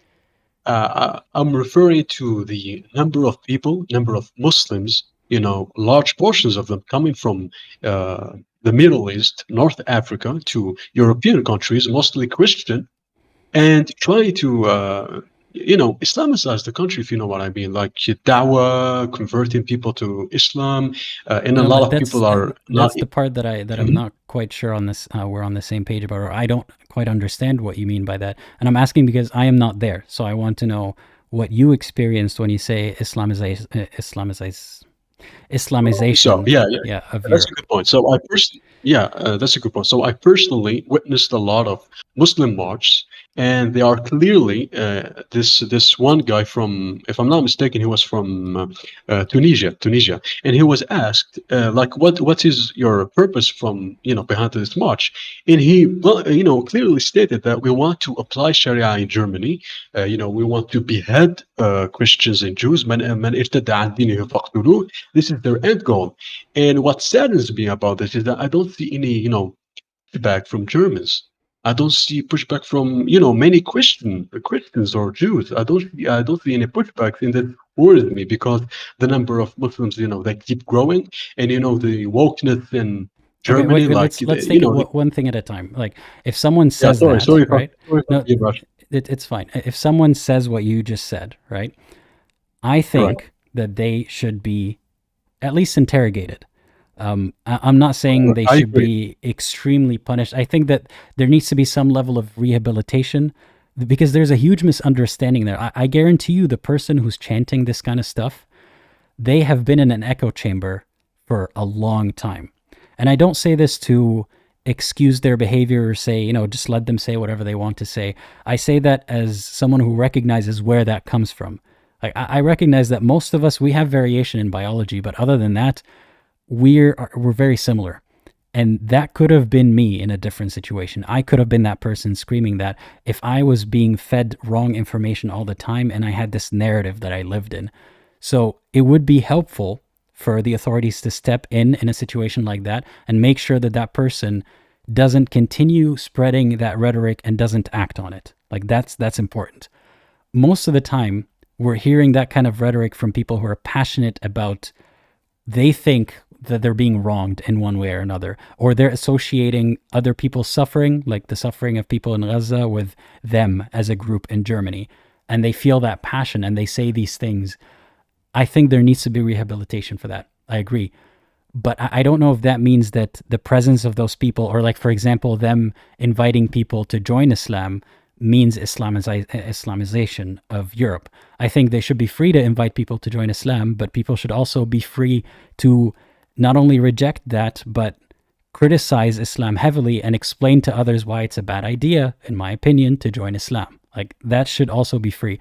We can agree that, yes, there is a hesitation very often. Like some people call it wokeness, some people call it something else, but there is a hesitation to engage with these examples because they don't want to paint Muslims as these worst examples and they don't want to offend anybody.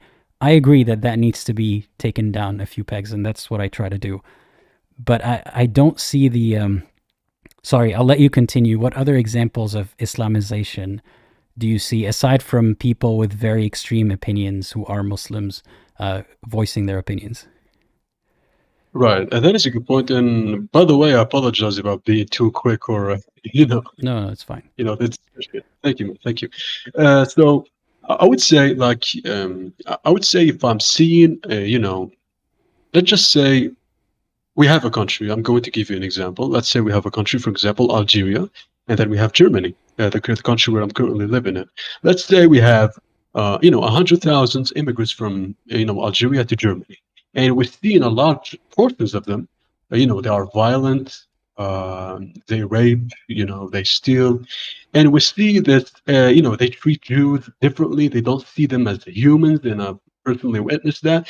Do you think it's a good idea to limit these groups of people coming from countries with different mindsets, different ideologies? Do you think that we should put an end to them? This is like what I'm trying to get to. Here's the problem, though. What if you weren't let into the country that you're in right now because of your background? Would you rather be in Morocco right now? Yeah, that is an excellent point. That is a good point. Yes, I love Germany. And I truly get the point. Yes, this is where, it gets tricky. And I would say, yeah, man, that is a good point. That is a good point. I have to think about that. I mean, I would say, the problem yeah, here is, continue. I hear where you're coming from, and to make it clear to the listeners, just because I'm not contesting every single thing that the caller is saying, it doesn't mean that I agree with whatever I'm not contesting. I'm just having the conversation here. I hear where you're coming from, and a lot of your concerns are very valid. But the approach of just saying that it's a categorical issue, that anyone from Tunisia or from Morocco or whatever is a bad person or very likely to be a bad person, therefore we just can't let any of them in, that's not going to work. It really cannot, especially when a lot of people already are in. It's not just about new people coming in. A lot of people have lived there for generations. I think that I don't know what the actual solution is. It's a volatile situation where the more that people say things like what you're saying, the more that these heavily radical Muslims will double down on what they believe and their hateful views, because they see it as a justified reaction to people wanting to kick them out or people not wanting them around anymore. I don't know, but there needs to be an escalation somehow. And it's not by blanketly banning people from a certain country from coming over. But I think, yes, there should be a bit more selectiveness about maybe humanitarian values, like asking people questions like, what would you do in this situation? What would you do in that situation? I think maybe that should be part of the test, perhaps. I don't know. And maybe by platforming people who are critical, whether that's ex-Muslims or Muslims, who are critical of examples like the examples that you brought, by platforming them, that will humanize that group as a whole. And then we could start to break it down into the problematic groups and deal with them however is necessary, instead of just saying that entire group is bad and they can't come in or they shouldn't be allowed in. I think that's my thought. And just, the example of you, for example, if you were part of that ban, then you wouldn't be having that conversation with me today. You'd be in your home country, so to speak. And so many other people like you, not just ex-Muslims, but Muslims who don't go marching, saying they want to kill or do whatever, they will also be stuck in situations that are not good for them. And you don't know, maybe they might be even more radicalized because of that. So it's a tricky situation. I hope I made my thoughts clear. Yeah, I agree. You did, bring a lot of points that I didn't think about, and I want to thank you for that. But I think we should agree that like it doesn't have to relate to Muslims or Arabs or anything. This is just like a point that we can clearly see that Europe and the United States and Canada, I think they're bringing a lot of people too fast. This is just what we see. Like for example, in France. I don't know if you're familiar with the politics in France, but like I think it's a few weeks ago, like a Muslim like beheaded a Jew or something, and Charlie Hebdo like they drew something characters of Muhammad and they blew the whole thing, and then a lot of French people are seeing the dangers, and unfortunately they turning it into racism, like completely into racism. And then we have a lot of politicians like Eric Zemmour. I don't know if you're familiar with him, but he says this is too much. And he said, a sentence that I fully agree with. He said, Islam hates us. Islam hates the West. It hates the ideas of the West. So I think, sorry, I think the thing the West should do, I think, is to limit the number of people they bring into their countries. But again, thank you so much for you did mention a lot of points. I never thought of that, and this was a beautiful conversation. Thank you, Aladdin. No, I appreciate you sharing today. Yeah, and All right, you have a beautiful day, man. Thank you. Same to you. Thanks. All right. I think we have one more caller, but before I move on to the next caller, I just want to again make it clear. This was a fast-moving conversation, so if there was anything that I missed commenting on, it does not mean that I implicitly agree or disagree with it. So please do not imply things that I have not said. It's tricky because I've said this in the past. I've said this very clearly. I don't know what the solution is when, I mean, you don't expect the average Muslim to go and do something about the radical Muslim. Like, just like you say you're an American, for example, you don't expect the average American to go do something about the Americans that that took over the, what was it, the White House? No, it wasn't the White House. Whatever, Congress. I don't know. I haven't been keeping track. Like, it's not. We see it sometimes. Some people see it as a given. Like, good Muslims, so to speak, should go out and protest against bad Muslims. But we forget that most people are just going about their lives. They sometimes don't see themselves as part of that group. They think of themselves as a different part of, they're a different kind of Muslim. I have nothing to do with that. Why should I always keep apologizing for what Muslims do? So I get it. And at the same time, I understand that the more hate crimes that people commit and use their religion to justify, the more that the whole religion and the people who follow it will be demonized, and the more that it'll be mixed in with racism and xenophobia as well. And it's so difficult to counter points about, this hadith or this verse says so, because sometimes it's true. This hadith or this verse are very hateful, but most Muslims actually don't follow it that way.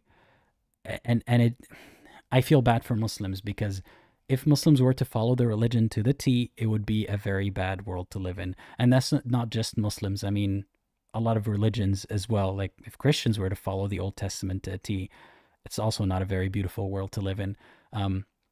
I don't agree with this, the insinuation that Christianity is what brought us to where we are today in secular countries. I think that a lot more went into it than just Christianity being so enlightened. But to get back to the point, I empathize with everyone going through this, including, and please try to not misunderstand me, I empathize with the guy shouting, that they want to behead some group or another. I empathize with them. I'm not saying they're faultless. I'm not saying I'm on their side, but I understand how a human being can reach that point.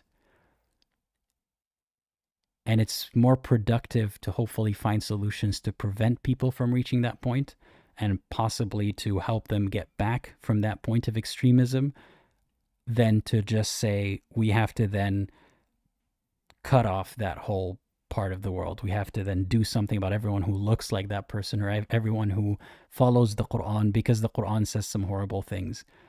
I wish that Muslims would not be judged by the religion, because the religion is not great. It can be very terrible. But just like we judge Christians by what is like, people like this caller seem to give Christians or Christianity a favorable view because of the accomplishments or the seemingly enlightened values that we enjoy today. We don't afford Muslims the same luxury, I suppose. And we don't hold Christians to what is actually in their Bible, because it's been a long time since Christians were in power to that extent, and it's been a long time since Christianity was as ugly as Islam can be. So I don't know if my rambling is making any sense. To echo this comment here, Naqib says, I wouldn't feel a need to condemn an extremist atheist or someone from my country just because we identify with the same label, to be honest. So I see where Muslims are coming from. That's what I'm trying to explain. But at the same time, I know that the more that people want to tiptoe around the topic, even before the conflict, or the killing of Palestinians, even before that, people are very cautious around this topic, and usually it's coming from a place of caring because they don't want to upset others. But it's unfortunate that coddling of people's feelings to that extent might be counterproductive. I agree with that. And the more that we give a wide berth to religion and protect people's feelings from criticism of the religion, the more that hateful groups and more divisive groups that can say things in very clear and simple terms, the more that they gain traction. and not to insert myself into all of this, I'm not someone who talks about politics, but I saw this in general as part of why I'm trying to do what I'm doing here. I hope to be more of I hope that I am a person who's trying to understand both sides of things. And I hope that voices like mine gain traction, because if they don't, the voices that gain traction are the voices that tell you, well, obviously the other side is so and so, and it just becomes extremely divisive. So, yeah, in short, don't give religion such a wide berth, because that creates extremists on both sides. Like, that will create extremists who are empowered by how little people want to tackle religion and how little people want to offend Muslims. You will have a lot of Muslims who say very horrible things with no consequences. And some people who are preaching, who are da'wah men, that should not be allowed to travel to the countries that they travel to and give lectures in universities. Like, not to name names, I'm sure the live chat can think of a bunch of them, but like on the top of the list, Muhammad Hijab, Ali Dawah, even though he's a lot less of an intellectual than his friend. But these are people that are borderline terrorists in what they say. And they're allowed to go and give lectures, and we pretend like they're just preachers of a religion. Like they're just some kind of mega church preacher, not actually someone who's preaching hate. The more that we tolerate them and their rhetoric, the more that people will find refuge in voices that are so blatantly anti-Muslim that they don't leave room for nuance. So that's what I'm trying to say here. What I'm trying to say is, if you coddle religion too much and you are too scared of criticizing religion, the only voices that are so-called brave enough to do it are the ones that are going to be too brazen and too unapologetic and unempathetic and unbalanced in their approach. Anyway, all that being said, we have one last caller. I hope that you are ready. I have no idea what the caller's background is, but let's find out together. Hey, Kambido, how's it going? Can you hear me? You are currently muted. I'm here. Hey, how's it going? Mm-hmm. Good. Tell me a little bit about yourself and why you're calling today. Hey, we're on a delay. I was listening to you on the YouTube. Hey, man. Yeah, I'm American from Cali, and I just started listening to you, and I like the stuff. I like your approach. I like the stuff you say. My family I have both Muslim and Christian in my family. Mainly the Christian side was married into, so I'm Persian, so I have a couple, I guess, Shia Muslims in my family. And yeah, but most of them that I live with, it's kind of crazy. You know, religion was never pushed on me, so there's a lot that I empathize with too. So, but you know, all of them started religious, and then I just weirdly have always been obsessed with this topic. So I think about it a lot. I think about it a lot and the implications. I would say I'm probably agnostic, atheist, spiritual. Agnostic because I have really no clue, but atheist because I don't think any religion has any clue, and then spiritual because I don't think we've disproven the possibility of spirituality, especially once you dive into metaphysics. And I would say there's even weak evidence, like spiritual experiences, because really only one of them would have to truly be true for it to all be true, or some kind of implication towards something we don't know. But you know, I took a different approach with my family since I was kind of obsessed with this. I kind of just gave them an alternative platform to what they were saying, and you know, first I would basically attack their platform itself, like, you know, the actual scripture. But you know, I found, and you probably, people's interpretations is just infinite, right? Especially if it's something they're dispassionate about, they could interpret it in a way that's not harmful or it's different. But like you were saying just right now, I think that's not good, because the people that do interpret it more negatively are going to hide. They're going to hide behind you. You're going to be the one saying this is true because of this, but then they're going to hide behind you with their own interpretations.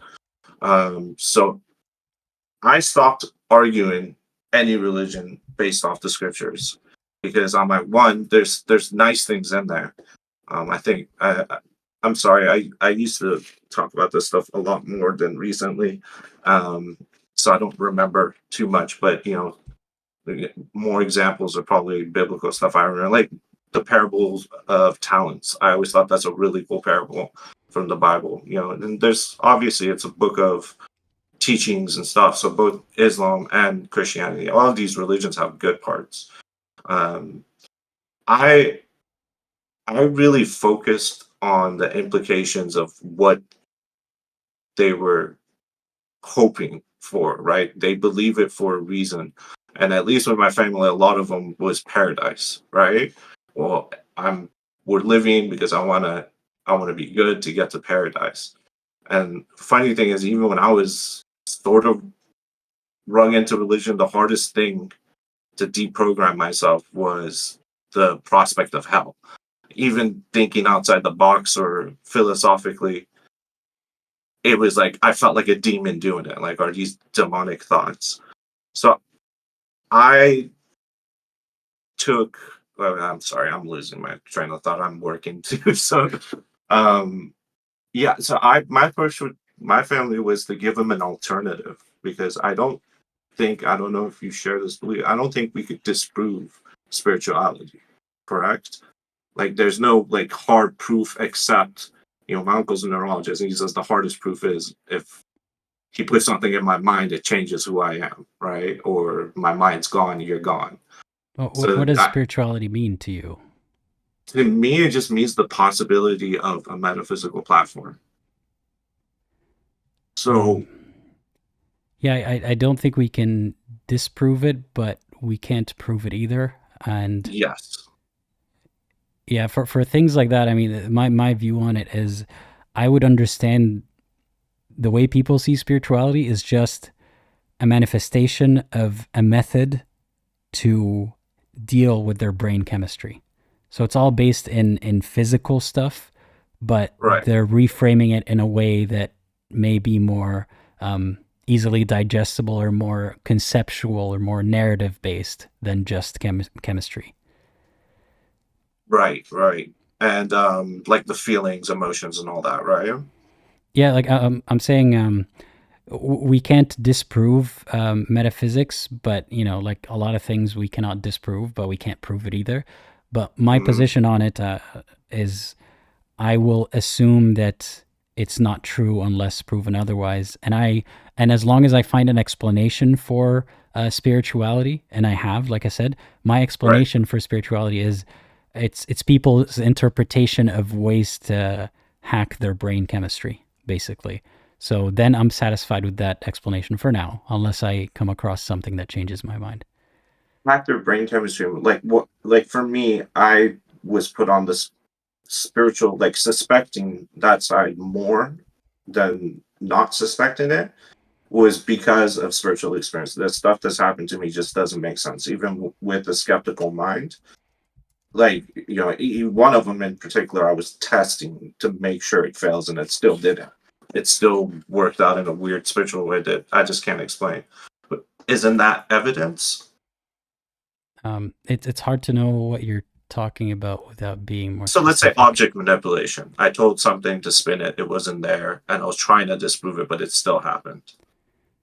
Sorry, you wanted like telekinesis, like you wanted to move something? No. Actually... So I was holding a necklace. My friend, long story short, said his house is haunted. I didn't believe him. It was a friend's friend. I didn't believe him. I took off my necklace and I told him, okay, because he said it's a demon or something trying to hurt him. Mm-hmm. And then I said, okay, there's no way. I'm going to disprove this. Took off my necklace. I said, well, tell it to spin it. And it started spinning hard right when he started saying it. I still didn't believe him. In my head, I'm thinking all this. I'm like, okay, well, tell it to stop it. This should be impossible. Right when he said stop it, it stopped. And then I said, okay, everything's been going right. If I tell him to said, make it go left. This should be impossible. And then he's like, I'm like, tell it to go left. And then he said it, starts spinning hard left. In retrospect, I probably should have put it on a object that couldn't be manipulated, like a human like me holding it. But I did, before I did this, I sat down, held my arm, and made sure I was as steady as possible. And only explanation I could think of in my head is some kind of subconscious.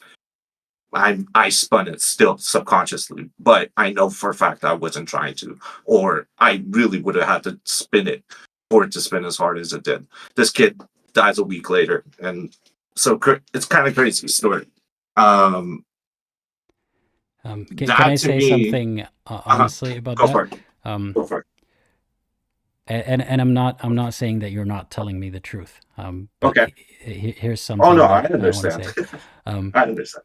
Is I've heard similar stories, not necessarily about objects moving, but something that seems impossible or implausible Right. to explain naturally. I've heard that from people in conversations, and to support very different hypotheses. Like sometimes it's Christianity, sometimes it's another religion. Yeah. And to be completely honest with you, I am undecided. Like when someone tells me a story like this, again, I'm not saying you are lying to me. I just don't know what to believe because I haven't witnessed it. And dude, I know when people like, tell me spiritual stories, that's the same thing happens to me. First thought is, okay, they're just making it up. That's the first thought. Or it could be there could be another explanation that's physical in nature. Right. But at the end of the day, I like repeatability. Like that's the best thing about experiments is you can do it again. And unfortunately, these situations tend to be not repeatable. Exactly. That's what I was going to say. I've tried to repeat it. I wanted to go back there, and that's how I discovered he passed away. And I'm like, what the heck, man? I'm still agnostic in the end of the day, and there's 3 more like hard experiences like this that I can't explain that have happened to me. So it's just like eating me inside, but at the same time I agree with you, and I tell people these stories and I'm like, but it doesn't point to Christianity. Like it could have been Valhalla for all I know. It could have been anything, right? So it doesn't prove anything. I just think there's so many of these experiences out there, and I'm one of them, that if one of them truly happened in a, I guess, spiritual way, then that means that's like hard proof. But the problem is we can't repeat it. But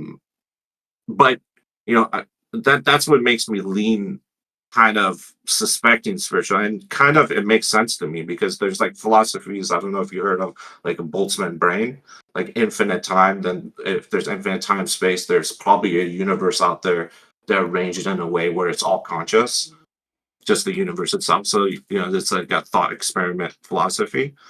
And then like little things for me, like, well, the infinite regress paradox. I was watching, there's another atheist. I was watching somebody trying to prove against I should follow, but prove against the infinite regress. I want to pause for a second just to revisit what spirituality means, because the way I understood it is the presence of like a spirit. No, that's not what I mean. That's not what I mean at all, really. I mean like a reality beyond our reality that has also consciousness. Yeah, because spirituality means different things to different people, and the way that I view it is, possibly like a metaphysical version of yourself, like a spirit. What's a better way to say it? Like if for instance, one idea in my spirituality is a simulation theory. That would be if there's simulation happening, that's a spiritual reality. So by spirituality, do you mean beyond observable matter? Beyond this universe, yeah. No, beyond, like, for instance, there could be a Marvel universe, kind of like fictional realism. There could be an entire Marvel universe parallel to us where those characters exist. It's just not our universe. Okay, let's think of it this way. Are you saying that it's beyond the rules of physics and logic and whatever rules tie our reality together? or that they are part of a set of rules that we don't understand? They are part of a set of rules that we don't understand that could be beyond our physics. Okay, let's think about it this way. Mhm. 1,000 years ago, you could possibly demonstrate electricity to someone, and it Right. would be beyond their understanding of physics and reality, Right. Right. but not spiritual in the way that you're describing right now. Right. I mean, Right. to them it would be like, to them it would be the same realm as what you're describing right now. But once we figured out how to manipulate or how to understand and observe and manipulate these Right. laws, then now electricity is not something that's beyond our realm of understanding. So do you see Agreed. spirituality as in that similar category, or I an do. unattainable category that cannot No, be I conquered? don't think it's unattainable unless it's unattainable sort of by the design, maybe. But no, I think we can figure it out. I think creating a simulation where we could download into it, I think that's like getting closer to it. You know, just I think spirituality should be an open platform, and this is what I advocate with my family that kind of deprogrammed them from being Muslim. Is that you're telling me something that's ironclad, it's stuck in time. That's why I could pick it apart. That's why I could just sit down and tell you, think about infinity. Think about the paradise you're looking for. Dude, one, it's selfish because you just want to see people that are gone. But what if those people that are gone want to live another reality? Or what? Or how do we even define paradise? Who gets their paradise? Heaven with pearly gates is hell to me. I want a heaven with black pearls. You know, so whose definition of paradise is paradise even? Like, you know, and not only that, it's an infinite. It's an infinite thing. You're stuck there. That's why I highly suspect the duality between finite and infinite. If there is a spirituality, it would make sense if the infinite manifested as finite and not remembered it's infinite. That also would make sense. But yeah, Is usually this effective, like in discussion with Muslims or yes, Christians in your family? yes, because it Is gives that them an effective? alternative. It gives them an alternative. It's not like, okay, it's not possible. It actually gives them infinite possibilities that they could decide, that they could define. So what is your paradise and how do you define it? And why can't yours be real and so is mine? If I have, let's say I want to be a vampire, you want to be freaking in a zombie world. Those two different worlds are different, but both of us will get our paradise. So why does it have to be just one thing that's ironclad for everybody? And it would only make sense. And I'm actually, all of this I do kind of from inductive reasoning as well, because I mean, if and a lot of what I say is anthropomorphized off what we know today. But you know, so it could change, obviously. But I mean, we create video games and worlds, right? If we created a simulation where we could download into, almost the same thing would play out. Some people would want to play a Spider-Man game. Some people would want to play a Batman game, for instance. They would be in separate worlds because the worlds have to be separate unless it's a world where both of them is in it. But each one could be their character and they could define it. I'm sort of lean towards fictional realism, to be honest with you, as crazy as that sounds. But yeah, so I mean, giving him these options, it actually defines what a lot of religions don't define, and they stumble on their words trying to define it. You know, like I'll ask them, what is paradise? Well, it's in the glory of God and you live forever with the people you love. It's like, okay, but what if I am afraid of infinity? I don't want to be stuck in one reality, even if it is heroin induced air, that I'm always happy. Like, I always give an example of, okay, well, what's your favorite song? If I told you that is the only song you're allowed to listen to for the rest of your life, when you know there's other songs out there, your favorite song would slowly turn into pain. And there's torture of people playing the same song over and over again. So how would infinity not be similar? You're just stuck in one I thing. would have thought that it would be counterproductive because, from my experience, when someone has an answer that they like, and it might have issues, like, you know, it might have plot holes, but they have cover-ups for those plot holes. Like, you know, a very clear one is, won't you get bored of infinity in heaven? Well, no, God's going to make you not bored. There's answers for that. Right. I usually find that if you then tell them, well, what if infinite possibilities? They usually, from my experience, they don't feel more convinced. They just feel like it's more confusing to let Depends. go of the belief that they have. Yeah, and it depends on the type of person you're talking to, right? There's different types of religious people. The ones that, they're just religious because they grew up in a family, but they don't even care to think about this stuff. Like, even explaining it to them, they might agree. They're just like, I don't care about this. I don't think about it. So there's the people that, it's just painful for them to even think about this stuff. And then there's a specific group, I guess, that can, or, if it's the people that don't think about all the stuff and they might be, but me being their son, I say it over and over again, and eventually they'll listen to parts of it. So I think it also does depend on the person and how much probably you repeat it. But no, I agree with you. I've met people that will redefine it, but that's why I keep throwing up even crazier examples. Well, one of my paradises is to become a vampire. How can your God ever do that? Because if I'm a vampire, I need to feed on people. There's going to be evil. There's going to be ups and downs. But your God is going to erase in Jannah, evil. you kind of, you don't necessarily, they don't have to be real people with souls. They could just be, Right. Just like the servants that you have in heaven, right? Those are not real people with souls. So it's possible to have, like, it's Be a just vampire very in heaven. in heaven. I think so. Like, because No, essentially, like, what's a true vampire in that case? They're feeding on people and creating havoc.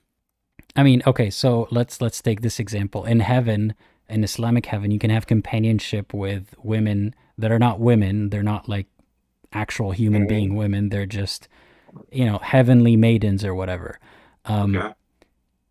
What's to say that you can't assign a bunch of them or some other similar being to be your vampire feed, and you could just pretend to be a vampire that way? Like, it's as real as having a relationship.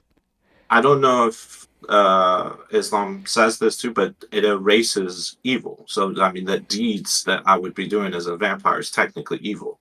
Is it evil, though, if you're just feasting on a being that you or God created for you to feast on?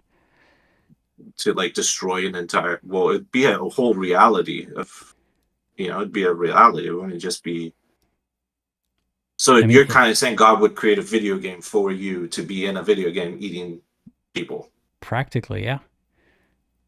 So what's the difference between that and a simulation theory? What's a simulation theory saying? That we are in a simulation? Yeah, like, it's a simulation and there's other simulations out there. No, I'm not saying that heaven is more likely than the simulation theory. I'm saying that within the framework of an Islamic heaven, you could have that. You could stretch it to mean that. Again, it depends on who you ask. And some people, you ask them and they'd say, well, when you go to heaven, you're not going to care about that earthly silliness, and your God's going to erase that desire from your heart to be a vampire or whatever. Right. That's what I get most often. Yeah. It's the thing is, though, it's very hard for me to understand what it is that you believe in. In general, like, I agnostic atheist, I don't know. So belief is a hard, like, truth. If I suspect something, I do suspect some kind, I don't know, an infinite reality where we're a duality between infinite and finite. I can't define it more than that because I don't know what that infinite reality would be. Okay, let me ask you a different question. Sure. If it were up to you to choose whether or not there is an afterlife and what that looks like, what would you... I'm not saying what's plausible. I'm not saying what do you think it is. I'm saying if you had full reign over what that is, what would your idea of a good afterlife for you be? And I don't just mean like, vampire life. No, like, what's the framework for the whole thing? What do you mean, what's the framework? So, if it were up to you, when we die, what happens? I think you... I don't know what happens. That's the hard part. But what would I choose? I'm not saying what in reality happens. Yeah, if it were up to you, what would you want to happen? Yeah, just infinite realities, and I get to just pick whatever So at reincarnation? the point of death. Yeah, reincarnation kind of by choice. Like I would just live a reality off the favorite fiction or favorite idea of a reality I had at that moment of death. Okay, so you would pick your reincarnation life. Another life, yeah. Another life That would be in... paradise to me. Okay. And you would just continue to do that every time you die? Yep. And Or whatever I would continue to do that, but whatever Hmm. anybody would choose, really. That's yeah, I'm just asking about you specifically. Yeah, me over and over again, whatever reality. So next one, I'll be a vampire that feeds on superheroes, and then once I die, I'll be, I don't know, some anime, one of the animes I like, one of those realities. And do you get to retain your memories from each of those iterations? I think there's an infinite phase where yes, you know, and then no, not in the finite. You don't remember. Wait, how could there be an infinite phase? Like, how could it be a phase if it's infinite? Well, this is the part that's all speculation. So, I mean, it's more like ideas like pantheism, infinite consciousness, panpsychism, everything is consciousness idea. I think there is, if anything, there like consciousness or this infinite consciousness is fundamental to everything else existing. Kind of the only reason. I mean, yeah, that's like the biggest one that I like right now, philosophy wise. That consciousness is fundamental. I mean, because it sort of makes sense of it, like this I don't infinite understand. What does that mean? It's just I don't. There's a lot of stuff like just that consciousness that's everything, every experience and everything has happened in it, but I think you don't want to ever be it, so you shut down from being it. Does that make sense? Not fully. So, okay, so consciousness is infinite. Sorry, it can be finite, but you choose to not end it. Say that again. Consciousness can be finite, can have an end, but you choose to not end it. And that's what makes it infinite? When you're infinite, I don't know how you would feel in this infinite part. That part is all speculation, but I think you would shut down from being. So it's kind of like the best way I could describe it is if we created a simulation where we could download into, you could be the entire simulation, or you could shut down from being the entire. So if there's a simulation that everybody's in, you could be everybody and see every experience at the same time. But I would suspect that is like the ultimate spoiler of every single experience. Why would you want to be that when you could shut down and be just you, an individual within?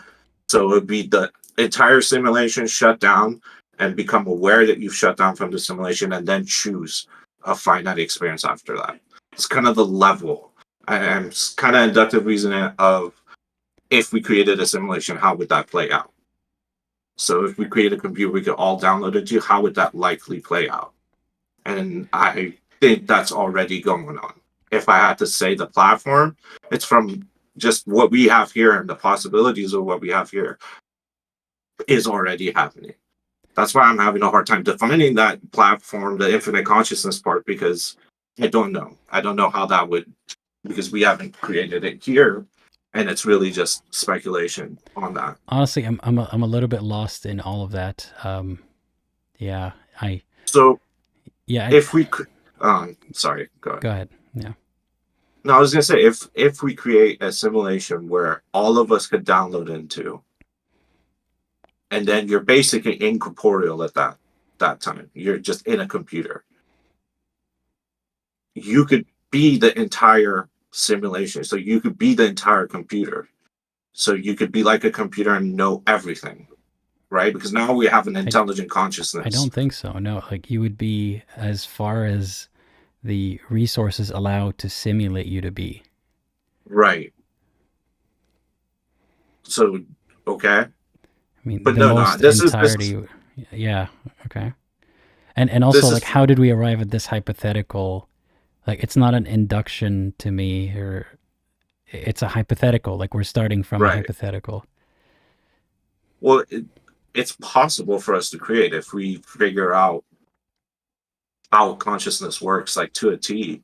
You don't think it's possible for us to figure out how to create it and then I possibly mean, download it too? I don't know if it's possible for us to figure out consciousness to a T.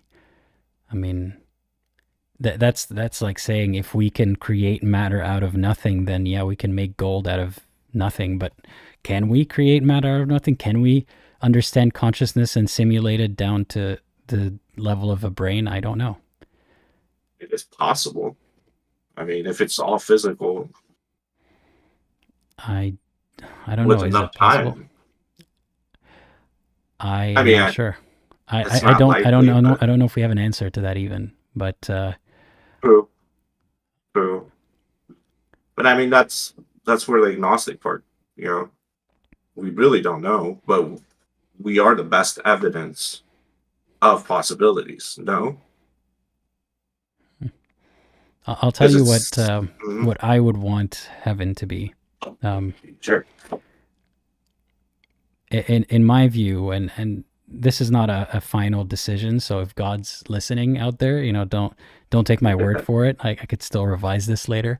But when I die, I would want to basically have a gallery of all the moments of my life and the ability to relive them, not to change anything about them, but to re-experience them as if it was the first time, you know, like not with Right. With knowledge, like not in a way to change them, but just to get that same experience again. If I could just relive my favorite memories from my life for as long as I want, up until I decide I've had enough, that seems like the best way to get both worlds. Like it's not about infinite. It's not about infinite hedonism. Basically, it's not about creativity in a new way. It's just about appreciating the life that I had. And you know what's cool about this kind of heaven, and I just had this realization today, is that you can keep getting a taste for it every time that you revisit your good memories. If you do it intentionally, you can have a good taste of heaven, which is just appreciating the good parts of your current life. So that sounds like a nice little idea of heaven for me. That's beautiful, man. I mean, I think everybody will have their own, but I think problems arise when organized religion is saying that you basically only have my choice. And I've been thinking of, you know, I just try to think of the most creative ways to address that, you know, to address against that. In my experience, which is a small sample size, just giving them alternatives. And the only reason I'm like telling you this infinite and blah blah blah, it's I don't know, and I'm really agnostic in the end of the day, and it's just my life experiences that made me obsessed kind of with the subject to look into it and kind of, you know, draw conclusions that it could be this or it could be that. But in the end of the day, like I have no clue. But at the same time, I think giving possibilities to the people around me that had just one possibility, it worked. You probably have way more experience than I do. Talking to all types of people that believe in this, and like I said, I empathize. Maybe we're like, I could be approaching the conversation from a very different point of view. So you can't assume that I have more experience talking to them about that than you do. You might as well have more experience in that realm. I mean, it seems like most people I talk to about it are receptive because maybe it's because the simulation stuff brought up on Joe Rogan and all that is becoming like popular, so people were thinking about it more. I almost feel like I don't know if you've seen a genetically modified skeptics video of the non-group is going to overtake the religious group. I feel like agnostic atheist is part of it, but I think this type of out of the box kind of simulation. It seems like it's gaining steam, and I think that's part of the non-group that's going to kind of take over. But ultimately, my biggest belief is that spirituality, however we define it, metaphysics, needs to be an ongoing study. It needs to be an ongoing, you need to add to it. Like all of this infinite stuff I said, we talked about it, it didn't make sense. So I have to go back to the drawing boards and see, okay, well, how do I explain I don't see it as a field of study that would, that you put in effort, you get results, kind of like studying physics. It seems to me like because it's not about vague this notion. reality. Yeah. Right. It seems like more like speculation on top of speculation. And I don't say that to dismiss it, but like that's what I'm saying. It's not the same. When I think of study, it's not the same idea as that kind of study. But let me wrap it up by asking you this. Mm-hmm. Can you think of a way that thinking of the world in this manner has improved your life? Oh yeah, that's full accountability on me. It's me basically versus infinity. I'm the observer, so whatever is going to happen, I'm the one that has to face it. So I have to face it as strong as I can.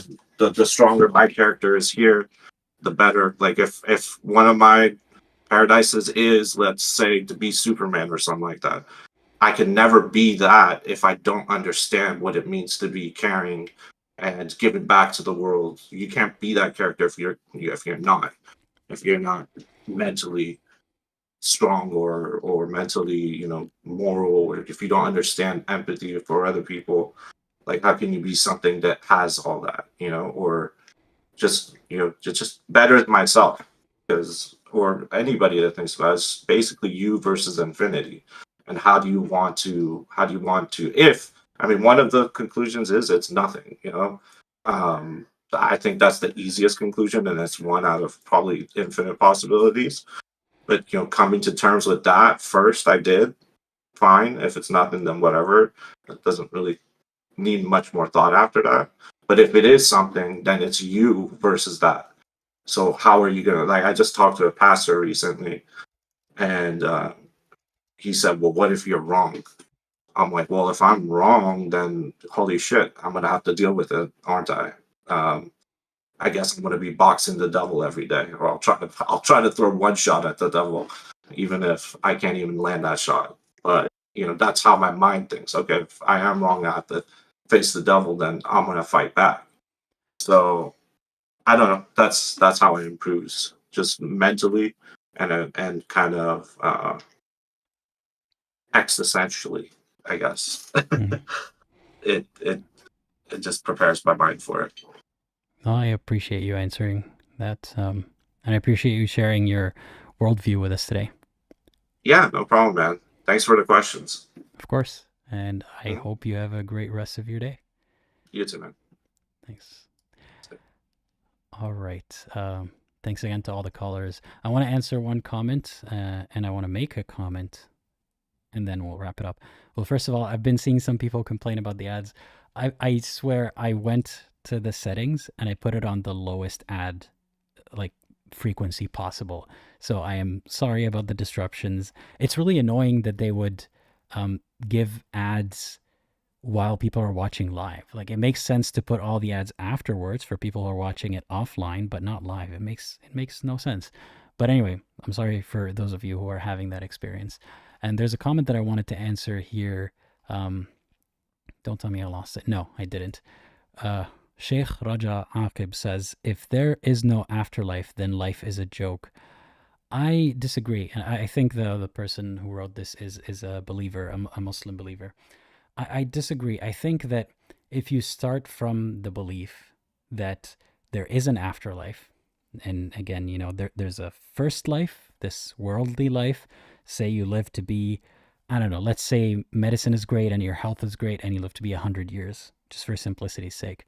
And the afterlife is incomprehensibly long. It is infinite. It is infinity times 100, because it's infinite. Mathematicians don't quote me on this, but it's so infinite that you can multiply 100 by any number and you're not there yet, then of course the first 100 means nothing in comparison. Then what you're saying, if there is no afterlife, then life is a joke. Well, that's because you're expecting infinity. That's like if I said, you won the lottery, and instead of giving you the lottery full amount, $100 million, I give you a cent or less. Does it feel like a win? No, you're not going to feel like you won anything. You'll feel like you got cheated out of something. And that's something that a lot of people who leave religion will experience, and it'll throw them into a depression. If every time that you went through hardship, or if often when you went through hardship, you just thought to yourself, it'll all be worth it. It's just 100 years of struggle and good times and some struggles. And then it's an infinity of everything that I could possibly want. Like you haven't even begun to conceive all the ways that you will enjoy the afterlife. And then someone tells you none of that is happening. Then you have to reframe the way that you view the world so that this life does not feel like it's a joke or that it's worth nothing. So I think because you're starting from a point of relying on infinity or relying on the afterlife, it's difficult to see this life as anything but a joke once you lose that belief or once you try to think of it that way. On the other hand, like I explained, I'm realizing that as far as we know, this is the only life that we have, and it makes it even more special. It makes it even more, the good moments mean even more because they're not going to happen again. They can happen again in your mind if you want to revisit them in your memories, but that's it. This is life. This is what you get. But I see some comments asking, so what about justice? So all the people who died in wars or died for, or we always think of the example of children, all the children, the faultless children who died in a war or another, is that for nothing? Is that a waste? The truth of it is, as far as we know, there is no afterlife to make it all fair. And like I said again, if you're starting from a point of assuming that there will be fairness, there will be justice, that even if you did nothing, even if you sat on your butt and did nothing for your entire life, you're not affecting the world negatively in one bit, because on the infinite scale, God is going to fix everything. Right? Like that's what you used to believe, or that's what you believe as a believer. That's what I used to believe. And now the panic sets in as someone who doesn't believe in the afterlife anymore or in God.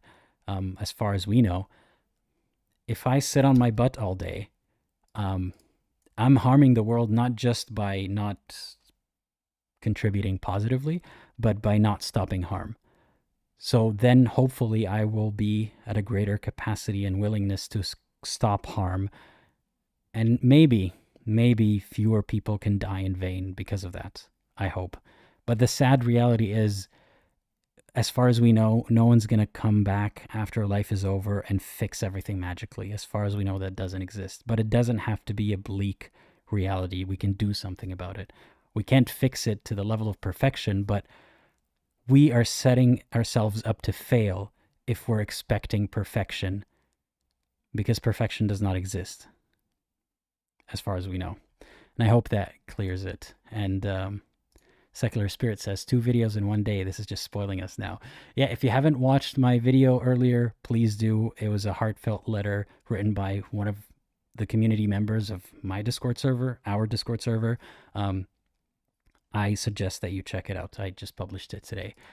And thank you to everyone for attending this live stream today. It was a very pleasant live stream despite it not being on the original topic, but we made do anyway. Thank you to all the volunteers for helping me queue up the callers and doing everything in the background.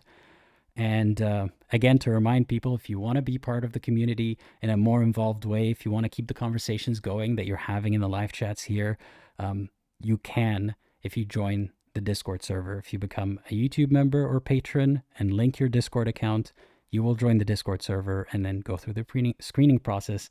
And then you can make friends in that space and much, much more.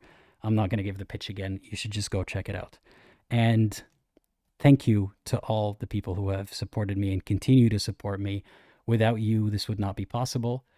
And I appreciate you a lot. And as always, think critically and think for yourself.